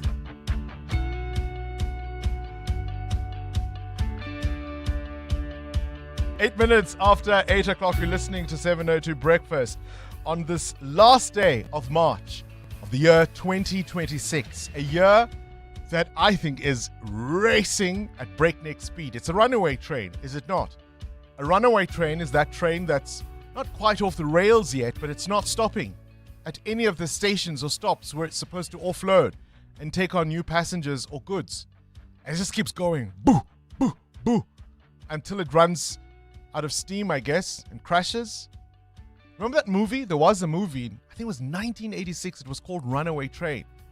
And it was about this train running away, I think from Siberia or something, and it had Russian prisoners. I saw it as a 12-year-old. I can barely remember all the details. And simply what I mean, there are stops we were supposed to have made. We were supposed to have stopped at the Matlanga Commission and said, what do you mean? And talk about it for, I don't know, a month, 6 months. Right? In an ordinary country, you might do that. We were supposed to talk about Senzo Mkhunu and the president saying he actually didn't know about the disbandment of the political killings task team before it happened. We're supposed to park on the fact that Senzo Mkhunu is now back, at least trying to campaign for the ANC as an NEC member. Step aside for who? And on and on and on and on. I mean, this news, can you keep up? Can you keep up? This is Breakfast with Bongani Bingwa On 702. Let's walk the talk. We'll take a slight off-ramp and look at what Kabazela's video is all about. So, in it, the speaker says very simply that if you've gone through a particular hardship in life, there is a chance, in fact, there's a strong chance, she argues, you will have less empathy for those who go through the same thing. Partly because when you haven't had the experience of something, you're imagining how bad it would be, right? You haven't been in those shoes yourself. When somebody is moaning and groaning, you think, oh, come on, it's not the end of the world. I know what that's like. I survived it. And so your inclination to display empathy is lessened by having experienced something. Do you agree? Siamtanda Matiso, one of our producers, suggested sometimes it's because you don't want the emotions that will take you back to your own grief or loss or sense of sadness. And so maybe your empathy is less about the other person. It's you not wanting to wake up your own wounds. That's what wake up your own wounds. That's what that means. Mateo, are you more sympathetic having gone through something? I mean, isn't that why we will then say to somebody, oh, shame, I've dealt with that. Oh, my uncle had that. Or isn't that why because we're trying to tell the other person, it's not that bad. Look, I've been the kind of person to say, save your war stories for Private Ryan, because, I mean, I've gone through the same. We've all got war stories. And I didn't have the sympathy at the time because I was like, yeah, it's a breakup. Yeah, you lost your job. But like, I was younger then, because I was like, I've gone through the same thing. Pick yourself up. Let's go. I didn't have the sympathy then. But now I think I'm more sympathetic to people's struggles. There's never a part of you that goes, oh, wait, too. It's bad, but... Nah, not anymore. Not anymore. Amo? Yeah, I mean, I think, if anything, hardships makes you resilient, right, to your own issues. If you go through something today, if it's a divorce today, tomorrow it's something else. And that particular divorce might not be, the same essence of what you're going through that moment. But the fact that you survived the divorce means that you can survive another thing. So I think actually it makes you more sympathetic to the person to say, actually, you've been through worse. You can definitely do better. But I'm still in my pain. Don't take me to what Be is in coming. your pain. That's allowed. Cry about it, but don't drown. But you're not feeling my situation. You're not feeling my pain. You don't have enough empathy for me. So we must cry. Both of us must cry. Thank you. Hey, 702, it's Leo from DK. With regards to the empathy story with Kabazela, I don't know. I think the lady just phrased it wrong. I don't think you have less empathy for me, rather. You don't have less empathy for the person. You have less empathy for the situation they're in or the problem. You sympathize with the person, but you realize the problem for what it is, I guess. So I don't think she said it correctly for me. Hi, Bongani. Yes, I have less empathy for people who've gone through things. I've gone through it all. I've been through a divorce. I've lost my job. I've been through all of it. So, not that I don't have empathy. It's just very short-lived, like get over it. Life goes on. That's my favorite quote. Life goes on. Get over it. Make a plan. Good morning, Bongani and Kabazela. It's Malia. Actually, Bongos, I understand that lady. Like, empathy is like you are putting yourself in someone's shoes, like in whatever pain they're going through. So why would I do that again if I've already been through that pain? So I do understand what she means. So, yeah. Good morning, Bongani. This is Kabile from Pretoria. I agree with Steve Bartlett's guest on the clip that Kabazela played there. What I realize is that, for example, people who grew up extremely poor, I'm not talking about not having enough, extremely poor. My observation is that they are the meanest people who always are all on the lookout to hoard something, being mean, to grab something from even people who are poor, who are poor like they used to be. So I tend to agree that when you've gone through something, it doesn't necessarily mean that you'll show empathy. Hi, Bongani. On my side, if I've gone through a tragic experience and someone else is going through the same, it's not because I do not sympathize, but I be like, just get it together. I mean, it will pass. That's how I take it. Just get it together. It will pass. It's not the end of the world. Come on, get up. Morning, Bongs and Kabazela. I completely agree with Kabazela. Yes, I've also experienced some trauma in my life. And if I come across somebody that's going through the same, I always offer my shoulder and words of comfort and wish them the best. I think because of what I've been through, my trauma has sort of grown, for lack of a better word. Thank you. Yeah, hey? And that voice note about poor people being mean. What's your take on that? I've seen that. It does happen where somebody is from terrible conditions. They make it out of that condition and are just the most horrible person you'll meet. I suppose what we've got to remember is how poverty does dehumanize. Yeah. Right? Especially when you feel nobody was there for you.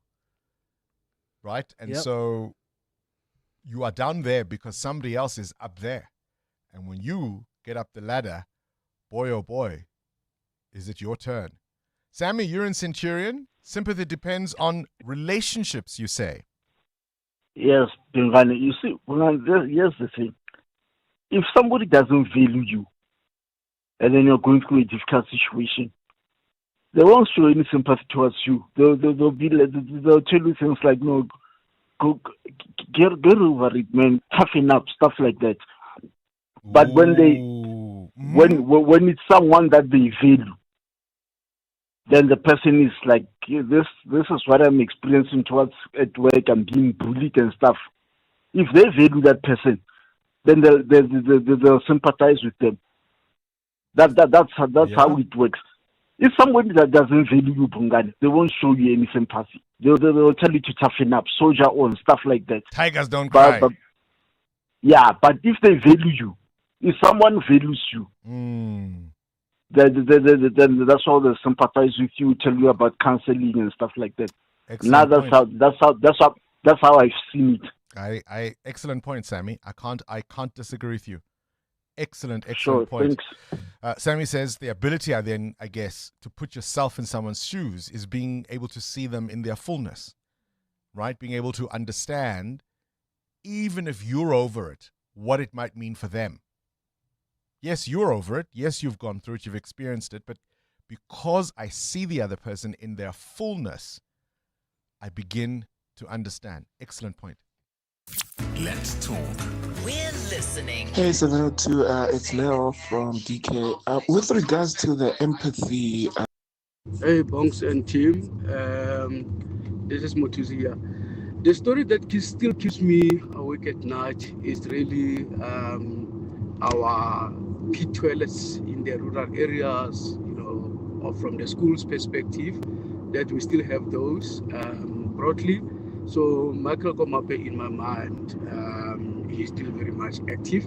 On the other hand, it's again the access to roads in the very same areas. Whenever there's rains and all that, we see all those pictures of our fellow citizens that they are not able to access basics, whether it's court justice, it's clinics, even teachers go to schools because of the road infrastructure. So yeah, those are the ones that are keeping me awake at night. Thanks. Hi Bongani, this is Jermaine from El Dorado Park. I stress the same sentiment that we just had enough. We are frustrated, we are overwhelmed, we are sad, we feel like crying. Unfortunately, foreign nationals, illegal foreign nationals, unfortunately we are just tired. I get things woorden. Jermaine from El Dorado Park. Morning, Bonks and team, Sheldon and Pretoria. What keeps me up at night is someone breaking into my property, and the second one is being hijacked. Because I've experienced both those incidents. Terrifying. That's what keeps me awake. And then seeing what's happening in the SAPS currently now, what makes it more, exacerbates it more. Thanks. Have a great day to everyone. Bye. Nearly 60,000 vetting applications for teachers working in our schools have yet to be submitted by employees to the department, or at least by the Department of Education to the Justice Department. This is all about the vetting of potential sex offenders holding chalks in front of chalkboards and speaking to our learners. We just don't know the people that we entrust our children to every day. That's one story that we're going to move on from. And then 16-year-old Tabani Mazibuko, shot allegedly by a drunk officer in Diepsloot at the weekend. 16 years old. And the police have given a really flimsy explanation about this. It's understood the officer thought this boy wanted to grab his firearm. 16 years old. And it's not even the biggest story this morning. I mean, of course, yes, it happened at the weekend. But you see what I mean? There's so many of these that I think we should stop and pause and reflect on. And yet, of course, each day brings something even more shocking, even more desensitizing. Where's our lack of empathy? We wonder why, hey? Mr. Bongani Bingwa, hey, why are you doing this? Why would you say such a bold statement? The person holding the chalk in front of your child at school might be a sexual offender. Dude, do you know how that is racking our brains right now? Many parents, I am sure that many parents have never thought about it that way, because we're trusting that the schools are actually employing people who are qualified and who have gone through the proper vetting systems. This is scary, man. No, South Africa isn't taking anything serious. No. This is a shocker. Oh, they don't know. The schools don't know. It's not their job to find out. Right? They must go and present to the Department of Education and the Department of Justice and say, these are the people we are hiring. Tell us if they're okay. Now they're being told there's no money to check. So there's thousands of names that have yet to be vetted. And by the time they are, they might well have been in the school system for years and years and years. And every now, as that backlog gets dealt with, they find out, oopsie, that one got through. Oopsie, that one got through. Oopsie, that one got through. Yeah, ne? EWN Traffic. It's EWN Traffic brought to you by Outsurance. SMS out to 45142 now. And you could save on your car insurance. If you don't, ask them for 500 Rand. Give us an update on that crash in Sharon Lee, Amo. Bongani, it's causing heavy delays on the N1 North after Malibongwe Drive. Please be on the lookout there. While traveling on the N1 South through Four Ways, Bryanston, queuing traffic approaching Winnie Mandela Drive. This is due to a car that is stuck on the road along the N1 South. Please be on the lookout there. I'll have more updates coming up. Stay tuned. There's more EWN on air, online, and on the EWN app. The Outsurance pointsmen know that every car on the road carries a story. There's a car on the way to the hospital carrying an elderly couple, playfully bantering about who their first grandchild will look like. The Outsurance pointsmen know it's not just a car in traffic. It's bringing two generations together. Every story is different and every story matters. That's why the Outsurance pointsmen have been doing what they do since 2005 in proud partnership with 702. Outsurance is a licensed insurer and FSP. 702, The World View with Adam Gilchrist. Let's catch up with news from elsewhere in the world. Adam, if vamos in Spanish means let's go, nos quedamos says we're staying. Yeah, I think there might be just a little bit of hasta la vista here. We got Spain closing its airspace to US airplanes, Air Force planes that are involved in the conflict in Iran. Of course, working out which ones are and which ones aren't, well, that's up to the Spanish. But the defense minister in Madrid, Margarita Robles, says that essentially these two air bases, Rota and Moron, there's one for President Trump. Anyway, Rota and Moron are off limits, and they've made this clear, she says, to the American government. The Foreign Affairs Minister in Madrid, Jose Manuel Alvarez, says the aim of this is not to do anything to encourage an escalation in the war. The Spanish Prime Minister, Pedro Sanchez, has already talked about the US and Israeli action as reckless and illegal, and so therefore Madrid denying the use of two jointly run military bases and denying the use of its airspace. Well, planes can obviously fly around Spain, although it is a bit of a hole in the airspace. The US has not immediately commented. I haven't spotted anything yet from Donald Trump, but he has previously said because of Spanish opposition to the Iran war, there could be a full trade embargo. So it's not done yet. The thing is, Spain and the United States, of course, are allies. Spain's an ally of all European nations in the EU and beyond, and in NATO as well. So again, this doesn't sit well, but we know that sometimes the NATO rulebook gets torn up by the great man in the White House. As an aunt of mine used to say, Adam, tit for tat, butter for fat. Tell me about Russia and the UK.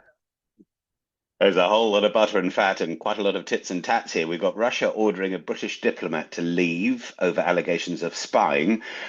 He's accused of trying to obtain sensitive information about the Russian economy and giving false information about himself. The diplomat has a very fancy South African name, Albertus Gerhardus Janse van Rensburg. I'm wondering if the details he gave about himself was he shortened his name. I mean, you don't want to go around all the time having to tell a Russian I'm Albertus Gerhardus Janse van Rensburg. Maybe he called himself Berg or something, but shortcuts are perhaps understandable as some names. The UK Foreign Office says the accusation of spying is complete nonsense, albeit he's been given 2 weeks to leave Moscow. They talk about an aggressive and coordinated campaign of harassment. Indeed, there have been 16 British diplomats kicked out by Russia in the last 2 years. But there again, Russians get kicked out by the UK as well. In fact, in one fell swoop, I think it was Theresa May's government a few years ago, where they kicked out 23 Russians all in one go. So maybe this is the thing. This is the way of the world. You build up your diplomatic staff. You have a few, as it were, expendable heads, and then along comes the cull. I guess that's like being a wildebeest, really, isn't it? Being a British diplomat these days. Audacious and shockingly swift is how this next story has been described. Robbing art. Yeah, 3 minutes to take 4 lovely paintings. One of them in particular, I think, is gorgeous, which is a painting called Les Poissons by Renoir. It's just 3 fish on a plate. But being Renoir, of course, it's lovely. It's worth just that one painting, 6 million euros, roughly 120 million rand. But 3 other paintings were taken as well. So these paintings by Renoir, Cézanne, and Matisse, all stolen by a gang who simply chiseled their way through the front door, went very quickly. The alarm did eventually sound, although you wonder about old alarm systems like at the Louvre Museum with their theft. And ultimately, although the alarm went off, the guys who made off with these paintings simply nipped over the back wall and away into the ether. It does feel like these paintings were stolen to order. I'm no art expert, but you just sort of had that feeling they knew exactly what they were after, who would buy them, who wanted them, and off they go. But this is one of the problems, though, particularly in Europe, but maybe worldwide, is that lovely museums that were once fancy villas or gorgeous buildings in their own right don't always have the most modern, high-tech alarm systems, and they can be just a bit easy to get around. So gone in 180 seconds. I think there's a movie in there. Yeah, indeed. Of course, Renoir, as you know, was one of the leading painters of the Impressionist movement. Adam Gilchrist with this morning's Worldview. EWN Business. Let's talk business news now, Muteo Khwaripe. I've seen this painting, Les Poissons. It's worth so much. But as somebody who's not an art connoisseur, it's just 3 big fishes. I was expecting you'd be impressed with it since you weren't impressed with the Eiffel Tower. No. Not easy to I've got impress. far more serious issues to deal with. The war in the Gulf is raging on. Consumer goods maker Unilever has implemented a global hiring freeze at all levels that will last at least 3 months, citing the effects of the widening conflict in the Middle East. Now, Unilever says the freeze would take effect immediately and was made with an eye on the significant challenges from the month-old Iran war. The company makes brands like Dove, Knorr Soups, Hellmann's, Omo washing powder and Vaseline. As of early 2026, Unilever had approximately 125,000 employees globally. In South Africa, it employs over 3,500 people directly, operating through 2 corporate offices and several manufacturing sites across the country. Now, firms globally, from airlines through to retail, are scrambling to cushion themselves from the effects of the Iran war, which has really slowed down global trade flows and resulted in the worst ever disruption of oil and gas supplies in history. The rapid surge in energy costs is also already surfacing in other markets, slowing production in industries like chemicals and plastics. Your indicators?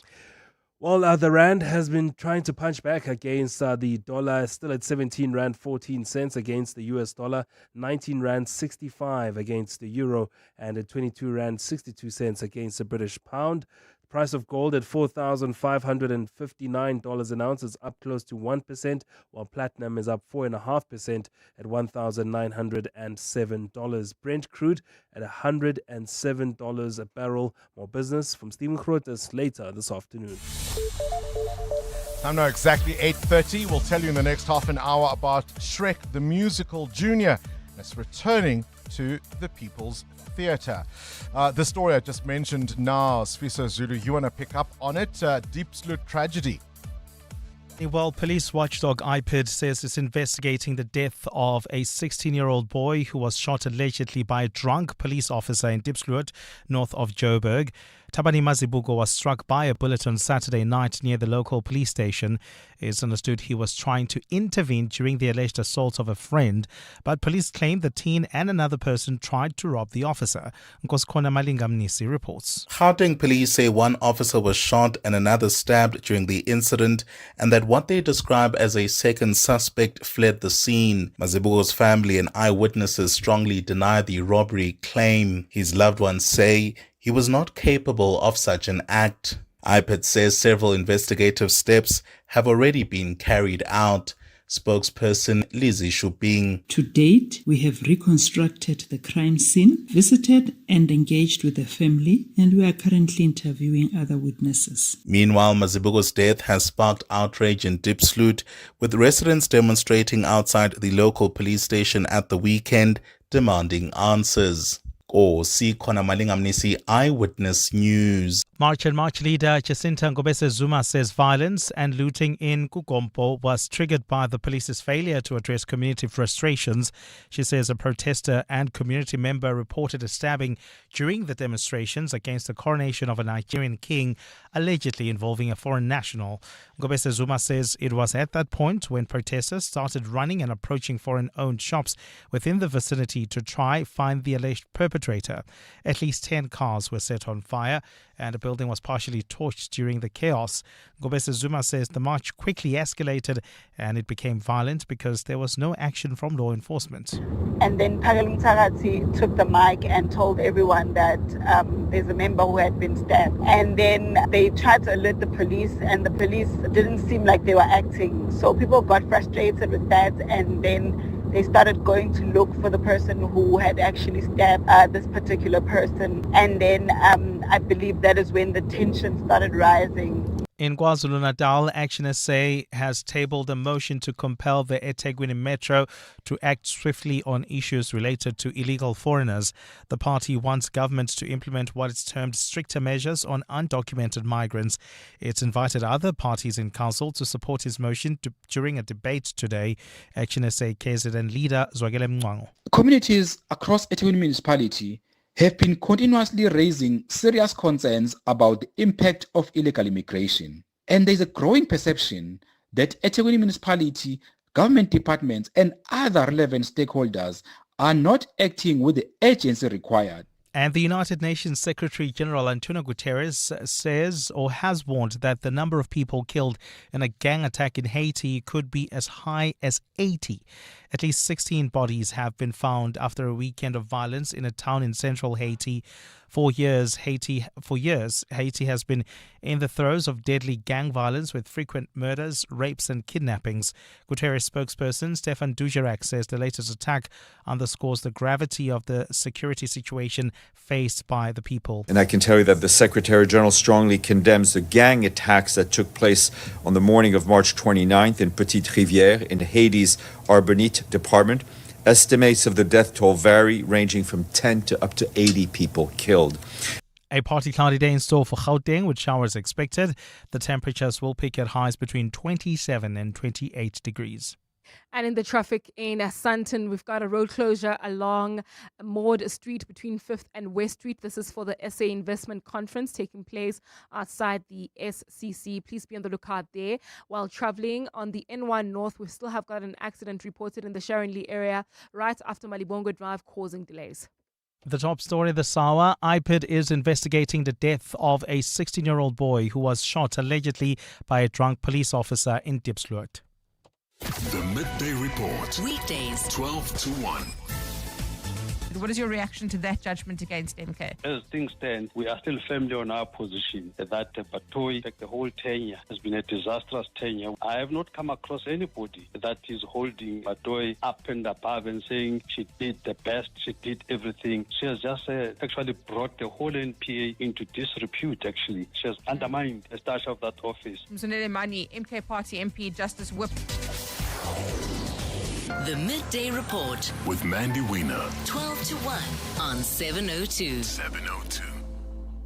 On the go and your stomach suddenly not keeping up, that burn, bloating, or reflux could be symptoms of an ulcer, and stress can make it feel even worse. While Ulcenic offers triple action relief by coating your stomach lining with a protective layer and works for up to 6 hours, and no prescription is needed.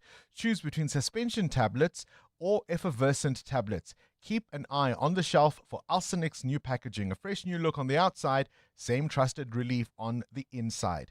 Visit the Ulcenic Facebook page for more. Progress builds, it moves, and it has a partner. That partner is Anglo American. Together, we're building progress where it matters most across South Africa. With 1.6 billion rand unlocked for entrepreneurs through our Impact Finance Network, 58 billion rand invested through our Kumba Iron Ore business into infrastructure development, healthcare, community upliftment, and more. These are a few examples proving that when collaboration is real, progress moves faster. As a sponsor of this year's South African Investment Conference, we continue to work with our partners to unlock our country's full potential. South Africa has a partner. Anglo American, mining potential, building beyond. At Checkers, Easter is better and better with extra savings on every shop. Get more for less with deals on hot cross buns, 6 per pack for $36.99. Parmalat or Melrose cheese slices, 900 grams for $109.99. And Clover Butro butter spread, 500 grams for $79.99. Deals valid until 6 April. Easter, better and better. Only at Checkers, Checkers Hyper, or shop on 6060. Running a small business is not just about having a great idea. It's about having the right tools to grow it. That's exactly where MTN Business comes in. Beyond the 702 MTN Small Business Awards, they're doing a lot more to support SMEs. Tomorrow on the afternoon drive with John Perlman, we'll be in conversation with MTN Business, looking at how their connectivity solution tower is helping small businesses stay connected and competitive. So tune in and find out how they can help take your business further too. MTN Business. Let's talk shop on 702. 702. WhatsApp Bongani on 072 702 1702. Hi, morning, Bongani and Team Apare from Modipoti. Regarding empathy, I am starting to believe that, yeah, it's true that people don't care once they've gone through that similar hardship. Case in point with politics will be mostly 98% of the liberation movement that is in power now is treating their citizens worse than the colonizers. So case in point is here in our country, for instance, someone is telling you we are unemployed because we are too lazy to apply. Imagine. There's an old saying, when hardship knocks at the front door, love jumps out the back window. Dealing with emotional, financial, physical hardships in life does harden on you. It doesn't make you cruel. But I think people who's grown up in a privileged, protected environment find that difficult to comprehend. If you've had challenges in your life, you understand that sometimes tough decisions need to be made and not everything can be fixed. So, yeah. It's nothing new, and I don't think it's correct to say that poor people are cruel or unkind. Maybe they're just smarter. Oh, Bongani, I cannot stand someone who says to me when I'm going through something, just dust yourself off and get over it. I need to feel my feels, and particularly when I've gone through something, I'm more empathetic to the person because I've been in those shoes, those exact shoes. I've been there, so I know the pain of it. I will sit with you and we will squirm together and we will, there's a point where you need to be like the ambulance. You must cry while you are running. You understand? But don't stop your crying prematurely, please. Bongles, I've seen it at work. People who grew up poor, like seriously poor, who didn't think they'll make it in life or who suddenly find themselves in higher positions are the meanest, wicked, you know, and they very much Christians, eh? There'll be Christians, core Christians, but mean. And then you get their background, extreme poverty. I don't get it. Look, the thing about poverty is that it dehumanizes.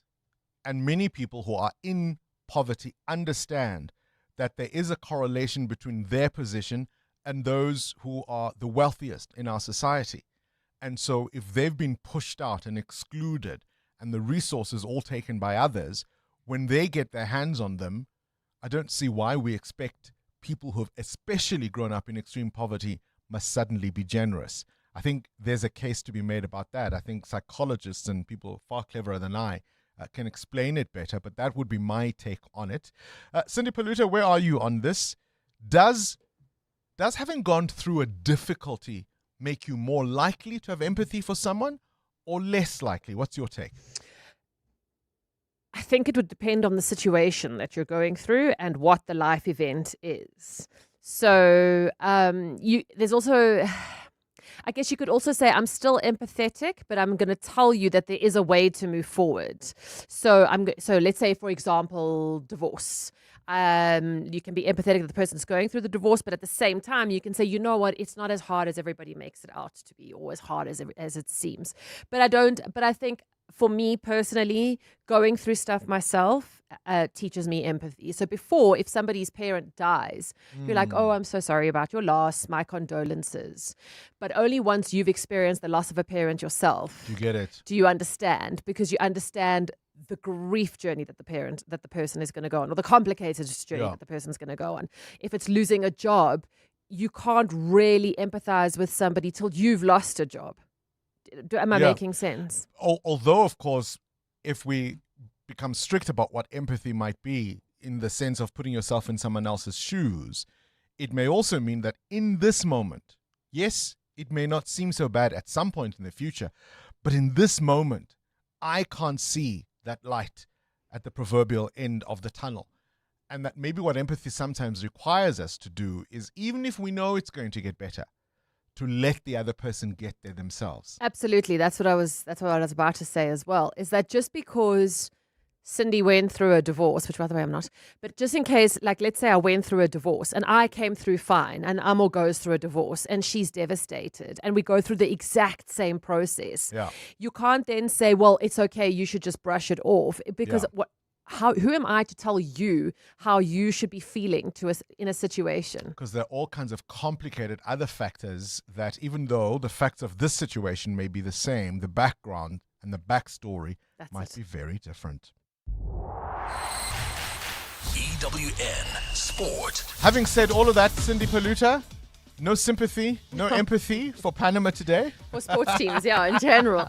Bafana playing Panama in an international friendly in Cape Town tonight at 7:30. They coach Hugo Broos still has to trim his World Cup squad down and says if Themba Zwane wants to go to the World Cup, he has to stay fit and get regular game time at Sundowns. 70% of the selection is already in my head and will be also there in May. Everything depends also a little bit of the shape of players. Maybe in the next weeks they will not play anymore in the team, or injuries, that kind of things. But for 70-75% of the team, of the selection, of the 23 or maybe 25, that is something I have to decide. It's already in my head and will not change.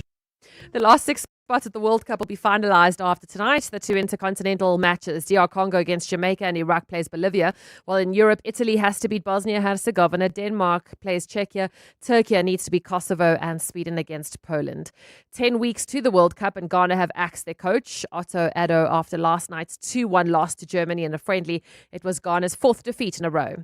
Proteas women take on New Zealand in a second ODI starting midnight. Proteas lead the series 1-0. Kayla Reiniker says the team's well aware there's lots to play for. I think we'll obviously regroup and see where we can be better as a unit. I think we don't want to dwell too much on the T20s. I mean, it's a new series, the ODI series now, so when we get the opportunity, we want to take it with both hands. So especially now with important points and with the IWC laying ahead of us, so we'll take it game by game.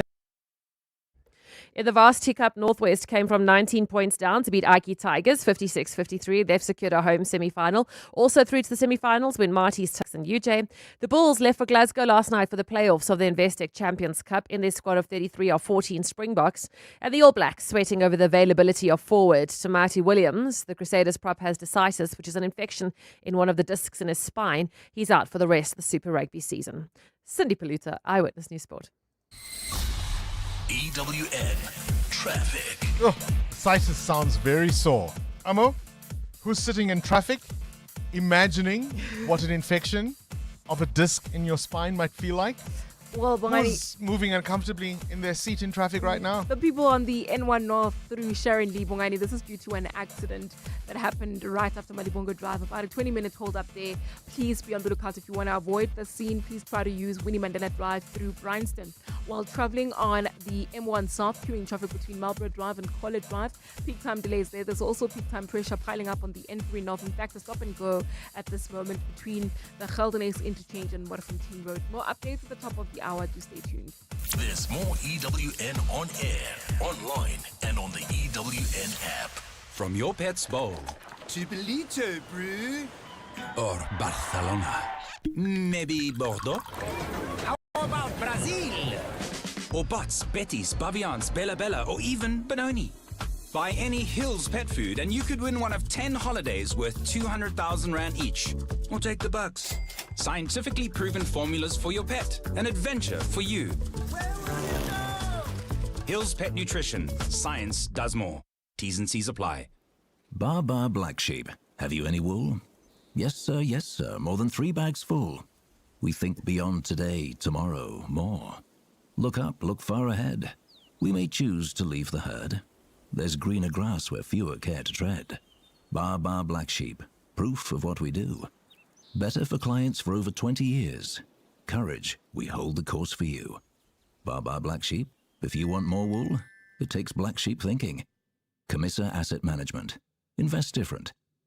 Camissa Asset Management is a licensed FSP. Hey guys, this is Robert Marawa, Hollywood Bet's brand ambassador. Playing responsibly is part of the winning strategy. Make smart choices and continue to score. If you or someone that you know needs help, call the South African Responsible Gambling Toll-Free Counseling Line on 0800 006 008 or WhatsApp help to 076 675 0710. Hollywood Sportsbook is a licensed betting operator. Hollywood Bet supports responsible gambling. No persons under the age of 18 years are permitted to gamble. Winners know when to stop.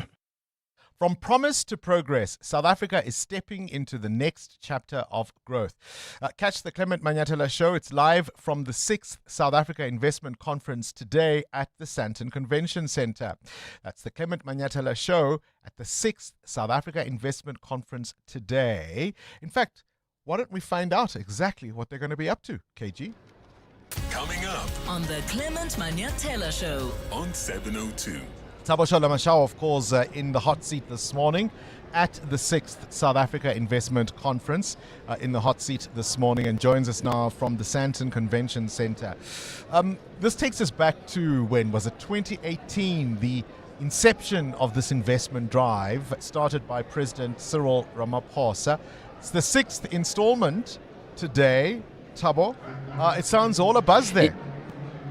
It is a buzz. 1.5 trillion rands was pledged by various investors. Only 600 billion was tangibly given to the South African government through projects and other means. So this is a very big one. You're right, Bongani. 2018 kicked off, and now we are at the 6th edition. And that's why we are here. It's very important, this gathering. Of course, many of them, we accuse them of being just talk shops, but very critical in order for South Africa to absorb some investment from about 31 countries that are represented here, and many other companies from all over the world are also present in order to see if South Africa is a viable market for investment. And we're not only talking investment, we're talking about bankable infrastructural projects that South Africa needs so desperately to create jobs, stimulate the economy, and get the country going. So that's why we are here. Between 10 and 11, Bongani will speak to various entities, stakeholders, will question them, ask them, and put them under the spotlight to really find out, one, the fulfillment obligation of the pledges.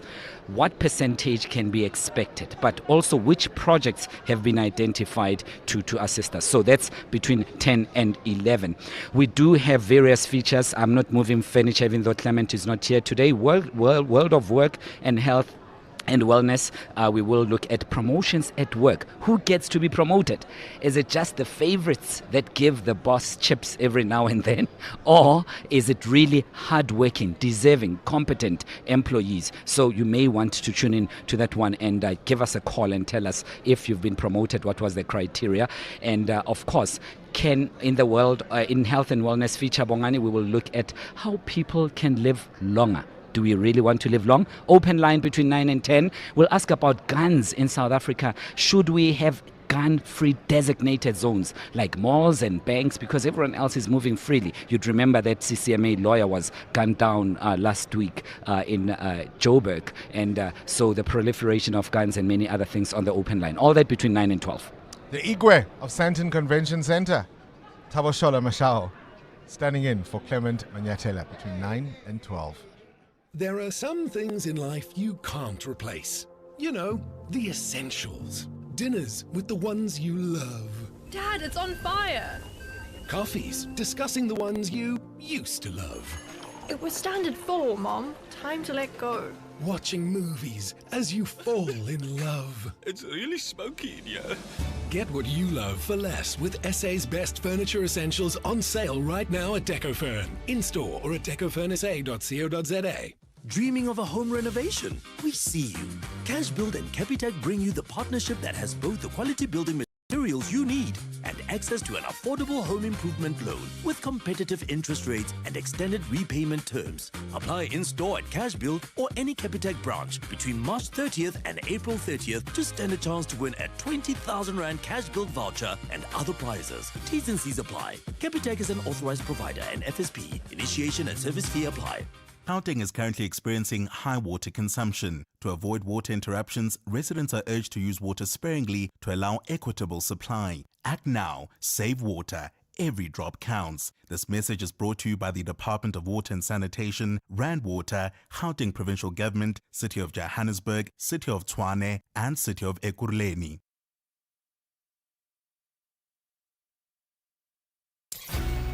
This is Breakfast with Bongani Bingwa on 702. Let's walk the talk. 7 minutes before 9 o'clock. Let's go to something entirely different. We are, of course, big supporters of the arts on 702 Breakfast, even when it comes to the kids. So the swamp is calling. And guess what? Shrek is back. That's right. Shrek the Musical Junior returns to the People's Theatre, and it's on until the 19th of April, so this will be a good one for the Easter holidays. As you'll know, not just your average fairy tale, we're talking ogre-sized laughs, high-energy dancing, and a whole lot of heart. You'll meet the grumpy but lovable Shrek, his hilarious sidekick Donkey, and, of course, the fearless Princess Fiona, played amazingly by Bethany. And of course, Bethany joins us now on the line to tell us more about this story of friendship, bravery, and celebrating, and what makes you different. Bethany, a very good morning to you, and welcome to 702 Breakfast. Good morning. Thank you so much. What was your first reaction when you found out you'd got the part of Fiona? Oh, goodness. I mean, I was shocked. I'll be honest. I was not hopeful, but I was very excited. Shrek is one of my ultimate favorite musicals, and I absolutely love the character Fiona. Man, she's just such a fun character to play. She's quirky, so I was very excited. And I have, even like when I was still studying, I was studying musical theater. Yes, I watched Shrek so much, and I fell in love with Fiona even then. So I was very, very excited to play her.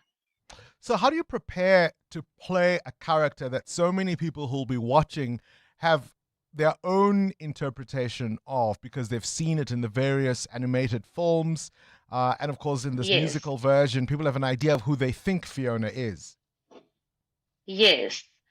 So basically what I did, I actually started by watching the animation, the film, the movie, the one that everybody probably knows. So I started there. And because I already know the musical, I also watched that a lot. And it's so funny because when people found out that I'm gonna play Fiona, they're like, "Oh yeah, makes sense. Yeah, you kind of are like Fiona." So it really wasn't that difficult for me to play her, or and also to prepare for her, because I've got a lot of similarities to her. Tell me about your favorite scene in the show.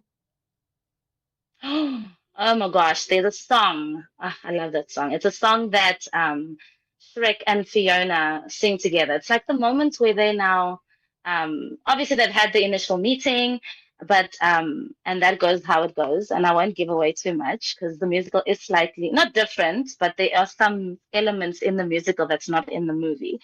But so there's a song after they've had their meeting that they sing together, and they kind of like realize, hey, I like you. And there's like similarities between them, because like Fiona's got this idea of how her love story is gonna play out. And then she obviously gets rescued by an ogre, and it really throws her. And she's like, no, man, I'm not supposed to be rescued by you. Where's my true love? But then there's a song that they sing together where they actually realize we've got the same sense of humor.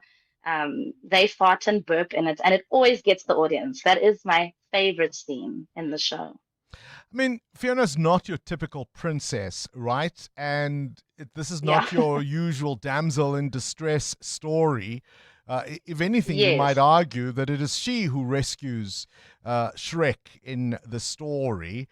That must be a powerful thing to be able to portray, particularly to young girls, but and boys too. Yes, yes.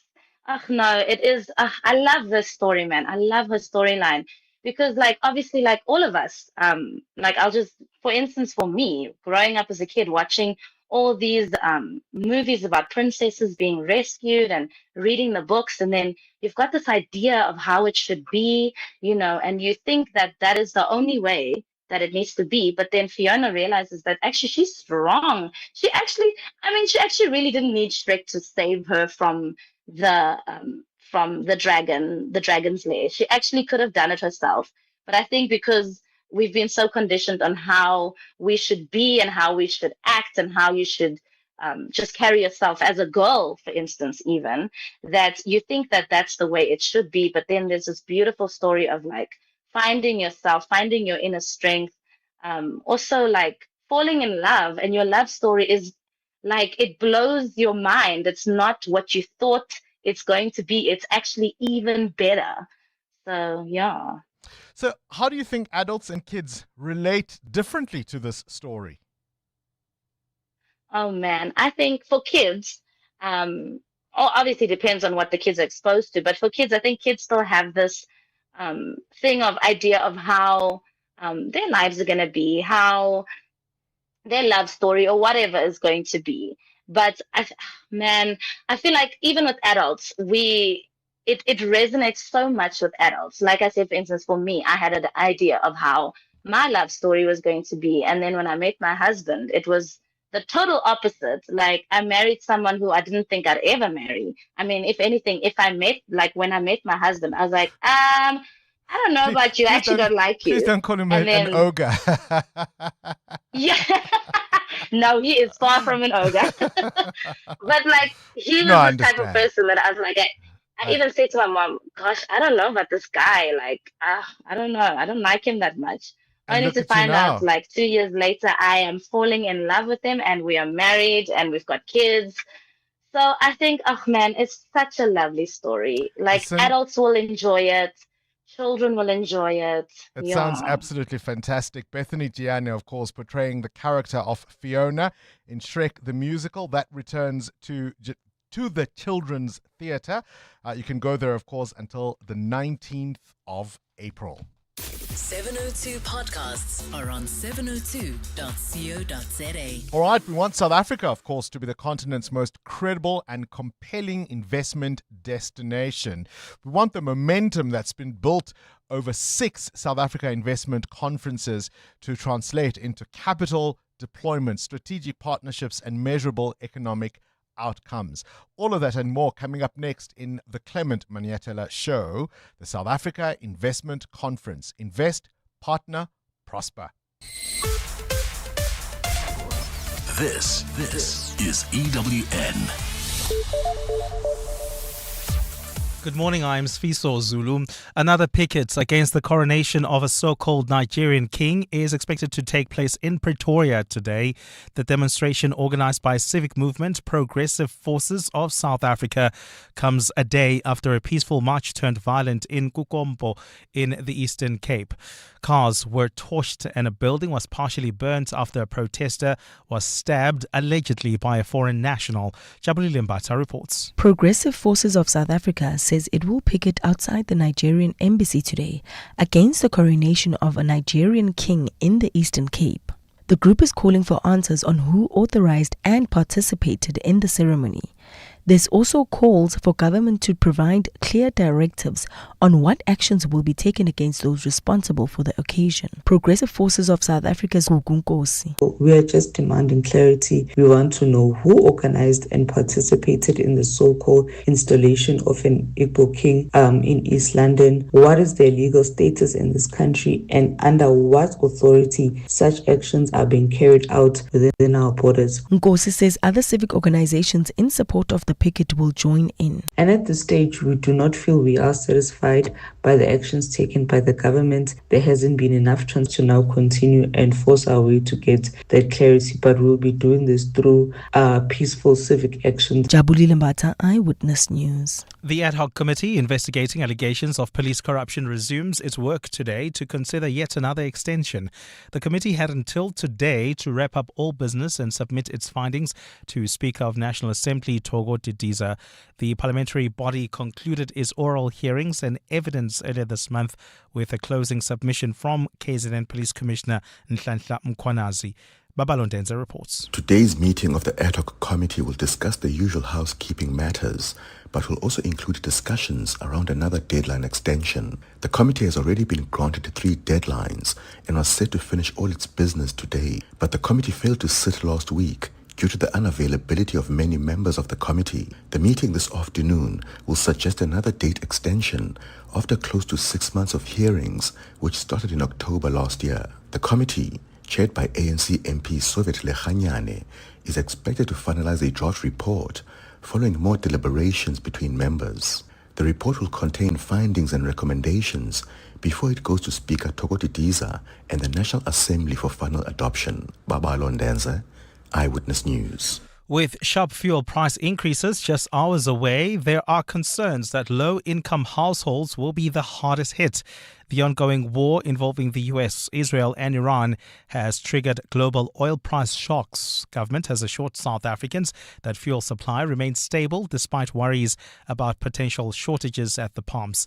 Ntutuzelo Nene reports. Rising tensions in the Middle East have pushed global oil prices above $100 a barrel in recent weeks. This surge is expected to drive up transport and food costs, and some say the impact will be felt most by those already living below the breadline. They need to do something, or rather, they need to change how they look at the petrol price and try and see how it can actually help the normal South African. Wow, crazy. I don't know what the people's going to do. So, yeah, hard times is coming up. I did not budget for this, and it's a big possibility that I won't be able to come to work. Government says it is exploring ways to cushion the impact of these increases on South Africans. Ndutuzelo Nene, Eyewitness News. And it's all systems go for the 6th Investment Conference set to take place in Sandton in Johannesburg today. Government is looking to raise 2 trillion rand by 2028. But the war in the Middle East could put a damper on the event as some expected delegates may be stranded due to airspace closures. Last week, government stated that some delegates were now uncertain about attending. Dimakatsule Shoro reports. The conference resumes after a 2-year hiatus, with expected pledges seen as critical to supporting economic growth. Trade Minister Park Stawo recently told the media the first 5-year investment drive, which ran between 2018 and 2023, secured 1.5 trillion rand in pledges, surpassing the president's original target by 26%.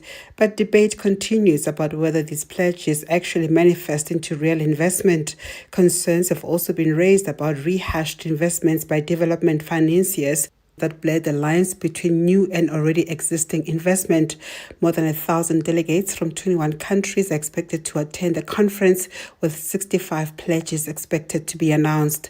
Last week, Dow warned the ongoing war in the Middle East has created uncertainty about physical attendance of delegates affected by the war, and this could delay announcements of some of the expected pledges. Timakatso Leshoro, Eyewitness News. Gold's trading at $4,567.68 an ounce. The rand is at 17.12 to the dollar, 22.61 to the pound, 19.63 to the euro. Brent crude oil is at $113.17 a barrel. There's queuing traffic on the M1 South between Greyston Drive and Houghton Drive due to an accident right near Glenhove Road, causing delays. Please be on the lookout there. There's also slow-moving